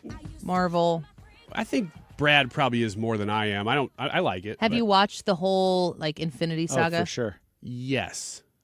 Although I was just talking to Ethan about this earlier. I think I've watched every movie. I couldn't tell you much about what they are. It's because I just sort of turn them on and then let them play and not pay attention. So I think I've seen them all, but they're just on. Remember last week when I'd be like, hey, have you heard of this? And you're like, oh, yeah. And then I'd be like, so, and you're like, well, I don't know anything about it. This is that. This is the same. Yeah. So you haven't sat down and watched them. I have sat down and had them on. No! That's not watching them. Sort of. So, yes, to your question. I don't even remember what my question was. Are we big Avengers fans? You're not. You've never watched them in order? No, not in order. You haven't even watched them. No, I have seen most of them, but... Which ones have you seen? Which ones have I seen? Just sit here and list Avengers movies? Yeah. I think I've seen all the Thor movies. How many are there? I have no idea. Then how do you know you've seen them all? Because when they come out, I go, oh, that's a new one, and I'll click on it. You get about halfway through it and fall asleep, wake up next day, probably try to finish it. That's the way I do it. I think I've seen... If you were to guess how many Thor movies... I would guess 4 or 5. I think there are 4. 4. One of them was really funny. Ragnarok. 5. Ragnarok, yeah, that one was good. Love and Thunder, I think, is the 5th one. And that one was not as good. I remember that. I ended up watching that. I ended up watching Love and Thunder when my son and I were both sick with something in maybe the fall, and we hadn't watched it, and nobody else was around, and I didn't know there was a lot of culture stuff that got shoved into that one, so it was kind of panned by certain audiences, and I didn't know some of those movies I don't watch with my little kids because they can be kind of scary. Mm-hmm. So he and I watched it, and I was like, I watched it, I think, the way you watch these movies, which is very passively. Very passively. Although I really did like WandaVision, and I liked Loki season 1. This is not the Infinity Saga. Oh, that's afterwards. That's right. Okay. I don't think Love and Thunder is Infinity Saga No, either. that's what I said. It's the one that comes after Endgame, which is the end of the Infinity Saga, as I understand it. Have you seen Captain America movies? I think I've seen the original one, and maybe, are there 3 or 4? I think I've seen You're just saying things, Ryan. 2 of them. But I remember the first one very well. Beyond that, I'm like, what was the first one about? It's where he's a little bitty Captain America. Yeah. And then he becomes big Captain America. Yes, it is. It's a good one. Variety is reporting the Avengers are assembling once again. Marvel's announcing the cast of Avengers Doomsday in a live stream on YouTube and its social media channels. Among the returning cast members are Chris Hemsworth as Thor. I'm in. Anthony Mackie as Sam Wilson, who debuted as Captain America in last month's Brave New World. Didn't see that one. His co-star Danny Ramirez as Joaquin Torres, the new Falcon. Sebastian Stan as Bucky Barnes, the Winter Soldier. Paul Rudd as Scott Lang / Ant-Man. You passed that test. Tom Hiddleston as Loki. Letitia Wright as Shuri. Yep. Who took over the Black Panther mantle in Wakanda Forever. That was, I don't think, intended, but what was Black Panther's name? Chadwick Boseman? He passed away from, I think, colon cancer. Yeah. Some recent newcomers are also being introduced to the Avengers ensemble. They include Vanessa Kirby as the Invisible Woman, Joseph Quinn as Human Torch, and Eben Moss Bachrach as the Thing from this summer's Fantastic Four First Steps.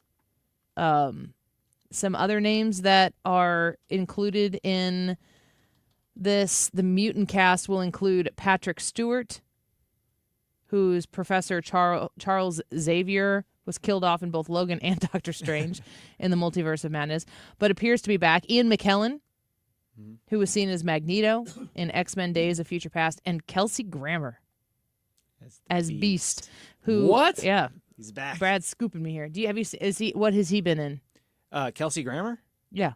He was Beast in the original, like the old Fox X-Men. Okay. I forget.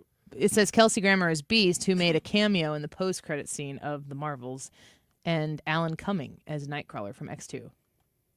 These are worlds coming together that I don't understand. I want to see like a new Avengers movie that's all really, really old stars. Like, it's Black Widow is Like Angela Lansbury. Geriatric Avengers. Yeah, they're all just like way back. Brought to you by Insure. Yeah. Frankie Avalon is Captain America. I just want to get back to good entertainment. I want to get back to good movies. I want to get back to seeing. I mean, when I think of who plays the Hulk, he's crazy. Mark Ruffalo. He's great as the Hulk. Yeah. He's absolutely wonderful as the Hulk. Have you seen him? He's in the Avengers movies. I've only seen The green one. I've only seen Sometimes. the Edward Norton version. Oh. Ooh. And then Yeah. you quit? And I quit, yeah. That's like the second movie. I know. He's so good in those. And I can watch the Avengers movies and see Ruffalo as Hulk, and I don't care that he is a left-wing lunatic. That's fine with me. I want to get back to the place where we can be entertained. People can think what they think. They can be just impossibly wrong about their politics, but they're really good at the Hulk, so I'm okay with that. Can we get to that again? Yeah. Well, I think the right already is mostly there. We've been dealing with it forever. It's that when you come out as a right wing or conservative, that's when you get canceled. So we really need the left to get on board with that plan. Well, that's not going to happen. And I mean, the cancel culture comes from the left. That's what they've been very good at. But there's definitely cancel culture mentality on the right as well. If you like something that you're not supposed to like, I mean, if you're a conservative and you're drinking Bud Light, who is now not participating in their 30 years running sponsorship of the St. Louis Pride Fest parade, that's quite a statement to me. Yeah, it is. I think it would be easier for them to come out with an apology and a commitment to what their values are. And then if you want to still support the Pride Parade, you can still do that. Don't you think? Like, isn't... No, I actually don't. I think that an apology would just be viewed as more noise. I just don't think that people would take it seriously. They'd say, we'll put some action behind your apology. And that would be this kind of thing. Don't you think doing stuff like this without an apology is still not enough? Don't you want... I mean, I've heard you say before that you wanted a public admission that they were wrong. I wouldn't mind seeing that, but the action is more important. And whether this is, I guess this is associated with that. It has to be. I don't know why they would do it otherwise. But all the DEI stuff, there's a corporate move across the country right now to disinvolve yourself from anything appearing like DEI. So maybe this is associated with that too. I just wonder what the counterpart is to sponsoring, because they're the lead sponsor. The Pride Fest in St. Louis can't go on the way it did before without Bud Light or Anheuser-Busch. They can't exist in the same way. I don't know how they mend that gap. Maybe there are enough people who sponsor it on their own. They just take donations and they fill whatever check that Anheuser-Busch was writing. I want to know that companies who decided to throw themselves into the middle of a cultural political battle, I want them out of it. I don't really want them to I want everybody to be on my side, but I don't really think for me that the American thing here is to pound my fist on the table till everybody agrees with me. I just want you to do what you do. Make beer. Make movies. Entertain people. I don't want any politics to be involved in any of it. And they've all been so aggressively active in the culture wars because, again, this is what makes me so mad about it. The only reason they did that is because they thought it was good marketing strategy. There was no true, honest virtue behind any of these companies, any of these influencers or celebrities who would go on their social media platforms and talk about whatever the current, cause du jour is and advocate for it. They did it because they thought it was good for their brand. It was a dollar decision that they made. I don't want everything in our life to have to be political. Well, it's the same discussion. We've had this for a long time. Not we, but as a nation, we've had this conversation that is entertainment a reflection of culture or is it a driver of culture? And it's really both because they find where the winds are blowing and then they just kind of land there. So they don't really stand for anything, but then they'll stop at that spot and then just push it a little bit. So they do drive it a little bit, but they're really much more of a reflection of where we are because if something is unacceptable, you won't find it in our entertainment. So when we've had all this DEI and this really hard leftward push for, 40 years, maybe longer, it's been because the culture's been moving that way. And it feels weird right now probably to the left because they're realizing for the first time, at least in my lifetime that I can remember, it's actually swinging back the other direction. I feel like the Snow White thing is like a hangover of the woke movement, the peak of it, which probably set in around 2019, 2020. So you're making these movies, you're having these ideas, you're hiring these people. And I have a tweet on X right now, a post on X right now showing, I looked last night, 7 theaters in the Edwardsville AMC, or 7 showings, I should say, of Snow White. And of those 7 showings, they had a total reserved 17 tickets. That thing's not even going to be in theaters next week, or maybe the small one. It can't be. It can't There's be taking no up way. that much space. And Yeah. I know that this sounds like, okay, radio talk show lady. They should put Snow White, the original one, in there and invite people to take a stand. Because I would buy tickets. I don't even know if I'd go see it, but I'd buy the tickets. I'd take my kids probably to go see it. But if you gave people the opportunity to vote with their wallets to go say, like, okay, are you really listening on this? Because you can have 2 theaters, one with new Snow White, woke Snow White, and one with original Snow White. Let us give us the opportunity to clearly send you a message. They're going to make money off of it, but then they got to commit to it. And this is the key point. If they wanted to change the story around a little bit of Snow White, I don't think Disney owns Snow White. It's a Brothers Grimm tale or something like that. They made it into a movie. It's Walt Disney didn't manifest Snow White into existence, but he did manifest it into film and history. If you know of Snow White, you know of Snow White because of Walt Disney. That's just the simple truth of the matter. If you want to change that story, you could change it a little bit. You could put a twist on it. I really like the Beauty and the Beast live remake, and I didn't watch it until way after it had come out. I was kind of boycotting it, but I really like what they did with it. It's like an alternative version of the story because it tells a little more detail about a few certain things, but it doesn't dramatically change the nature of the story.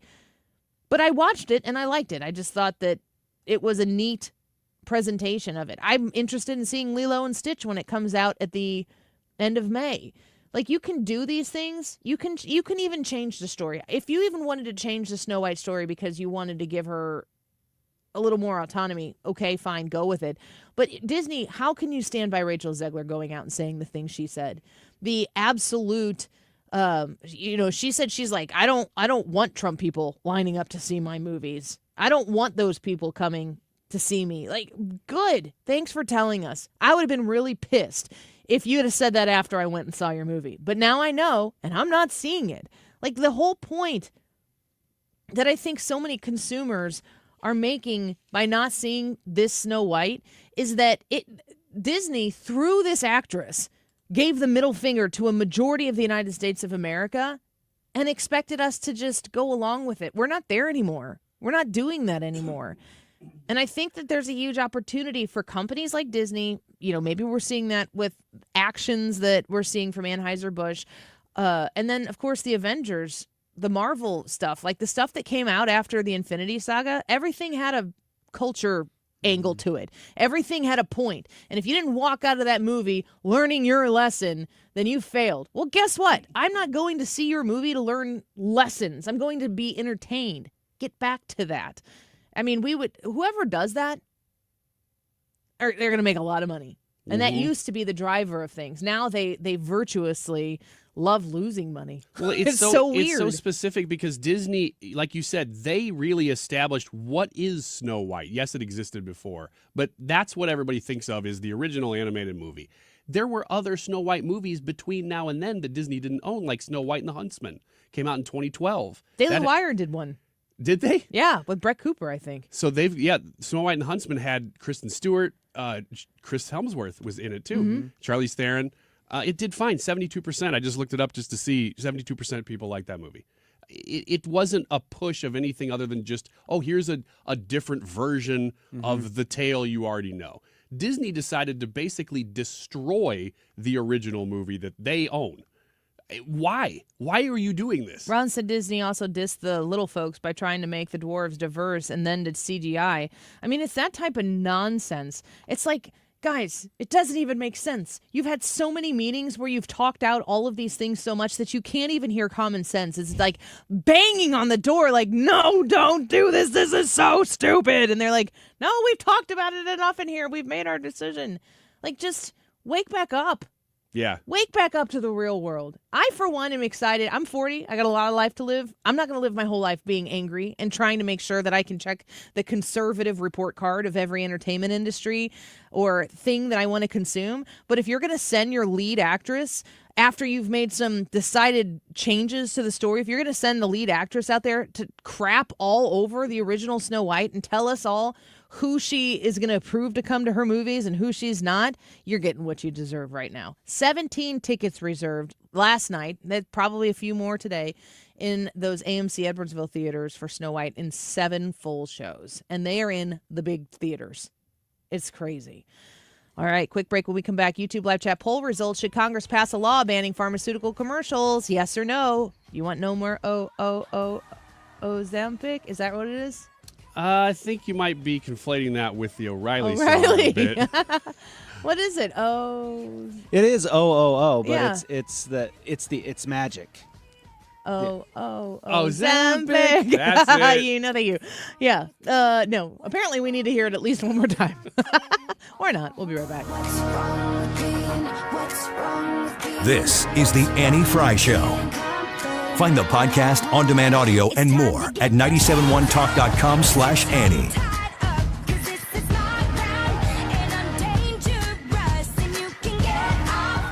The Retirement Advisory Group, when you are looking to transfer your life from working into retirement, that's a load, and you're gonna have a little trepidation about it because you're gonna ask yourself, am I doing the right thing here? Well, you can feel a lot more confident about doing the right thing with your retirement when you have people who are experts in that transitionary period, like the folks at the Retirement Advisory Group. You can have a free conversation with them when you call 314-993-9494. That's 314-993-9494. When you talk to them, they're going to help you learn why linking to the market is much safer than owning in the market. If you are interested in learning how to automatically lock in your market gains every year without having to sell, all of these types of details, what you need to roll over, where you need to roll it over to, they have you covered. 314-993-9494. That's 314-993-9494. Make an appointment for yourself at the Retirement Advisory Group and let them know that Annie sent you. You can find them online at retirementkey.com. $5,000. That's the average amount of money people in the U.S. are now spending on gas in a year. $5,000. That's crazy. If you drive, you have to download Upside, the free app that gives you cash back every time you get gas. That's right. You can earn real cash back with Upside just by buying the gas you're already buying. You can literally start earning cash back today. I use Upside every time I fill up, and I've already made around $300. You're putting gas in your car anyway. Why not get real cash back? If you like free money, download Upside. I'm saving the cash I earn from using Upside to help pay for a vacation later this year. Download the free Upside app now to earn cash back every time you buy gas. Use promo code QUOTE to get an extra 25 cents per gallon on your first tank. You can cash out anytime right to your bank, PayPal, or a gift card for Amazon and other brands. Just download the free Upside app and use promo code QUOTE for a 25 cents per gallon bonus on your first tank. That's code QUOTE for a 25 cents per gallon bonus. I'm John Morgan of Morgan & Morgan. Today, we're the largest injury firm in the world, and I'm thankful to you for trusting us all these years. We'll always be here for the people, not the powerful. Injured? The choice is easy. Morgan & Morgan. Visit forthepeople.com for an office near you. Hey, it's Mark Reardon. If you're nearing retirement or already retired, call my friends Thomas Helbig and Bob Kershaw with the Retirement Advisory Group. They'll show you how linking to the market is much safer than owning the market for your retirement savings. They're the official financial advisors of my show. Go to retirementkey.com. Hi, Chad Hansen from Hansen's Tree Service. Much like the human body, trees require a specific combination of nutrients to thrive. Our certified arborists can come to your property and prescribe the ideal treatment to ensure your trees and plants thrive this coming season. Check us out today at hansenstree.com and take advantage of our winter savings. Do you ever wonder if you've saved enough to retire? Discover how you could make your money go a lot further in retirement in a 3-hour adult education class called Retirement Planning 101. Hey guys, it's Dave Glover here. This one-night class is taught by a fiduciary advisor from Financial and Tax Architects with decades of financial planning experience, and they're held at colleges and libraries throughout St. Louis. You'll learn about reducing your taxes, maximizing your Social Security, paying for health care, and more. There's no cost. We would ask that you bring 3 canned goods that we're going to pass on to the St. Louis Crisis Nursery. So you have 2 jobs when it comes to retirement, in my humble opinion. One is saving the money, putting it away. And then the other, just as important, is how do you take it out and what do you do with it after that? Find out at Retirement Planning 101. Simply call 314-350-8110. Again, no money necessary. 314-350-8110. 350-8110. Should Congress pass a law banning pharmaceutical commercials? Yes or no? That is today's YouTube live chat poll. It is 2:51. This time check is sponsored by Jerry Kelly Heating and Air Conditioning. It's time for a $98 AC tune-up. CongresssionalParty.com. Good afternoon, Mark Reardon on a Wednesday getting set to go here, and we may have to call an audible at the start of the show because President Trump is supposed to announce some information regarding tariffs, and he may take questions, which is what I'm most interested in. This hearing today on Capitol Hill involving defunding NPR. Oh, my goodness. Radio Gold. We'll have that for you. We'll share it. It's all coming up here after Fox News at 3. Everybody's got a blank page, a story they're writing today, a wall that they're You're listening to The climbing. Annie Fry You Show. carry the past on your shoulders. The Annie Fry Show is streaming online. Watch us live on YouTube and subscribe. Did you see this story a little bit earlier from this week about 23andMe? Yeah. You guys, have you done it before, Ryan? I did one of them, but I don't remember which one. Ryan's like, I held the box one time, and I might have done it. It depends on how tightly I held the box. I remember glancing at it. I remember, I'm aware of I it. walked past it in the aisle of a Walmart. Ryan I know knows genetic- a little bit of everything. I know that genetic testing exists and that they might have my genes. You've done genetic testing. Yeah, I have. Are you glad you did it? Not really. Did you do it because you wanted to do it, or was it somebody was like, oh, we should do this? Yes, the second one. What about you, Brad? I have never done it. I was nervous about it the first time it came out, and I was like, no, I'm not doing that. I don't like getting stuck with needles anyway. Fox News says genetic testing company 23andMe filed for Chapter 11 bankruptcy protection to help the $50 million company sell itself. This was announced on Sunday. 23andMe's saliva-based kits have been helping customers learn about their ancestry since 2006. It's been around for 20 years. And the company said it will continue operating while the bankruptcy court facilitates the sale process. News of the move raised concerns about how the personal data of millions of 23andMe customers will be handled. Fox News reports California Attorney General Rob Bonta issued a consumer alert regarding the, quote, trove of sensitive consumer data 23andMe has amassed, reminding Californians that they have the right to direct the company to delete their genetic data, destroy their test samples, and revoke permission for genetic data to be used for research. 23andMe said in a media release, there are no changes to the way the company stores, manages, and protects customer data. That's a non-answer. Yeah. There are no changes. Yeah, we haven't changed anything. We don't know if you like the way we were doing it before. But it's the same. We're still doing that. The company has experienced tumult in recent years. Last November, 23andMe said that it was cutting its headcount by 40% or more than 200 employees. See, this happens. Well, it's a side note. Yeah, but when it's a private company, it's 200 employees. Yeah. When if it's a government agency, it's 10,000. 43% of them. Yeah, exactly. Co-founder and CEO Ann Wojcicki has resigned after multiple failed takeover bids. Reuters reported, but she said on X that she did it, quote, so I can be in the best position to pursue the company as an independent bidder. I never did it. I never wanted to do it. It makes me uncomfortable. I did the dude it. I did it. What? I did the cheek swab. Yeah. I sent it in. Did you find anything out? The Interesting? problem, I knew, I was like, I bet they find out I have cystic fibrosis. That would be super interesting.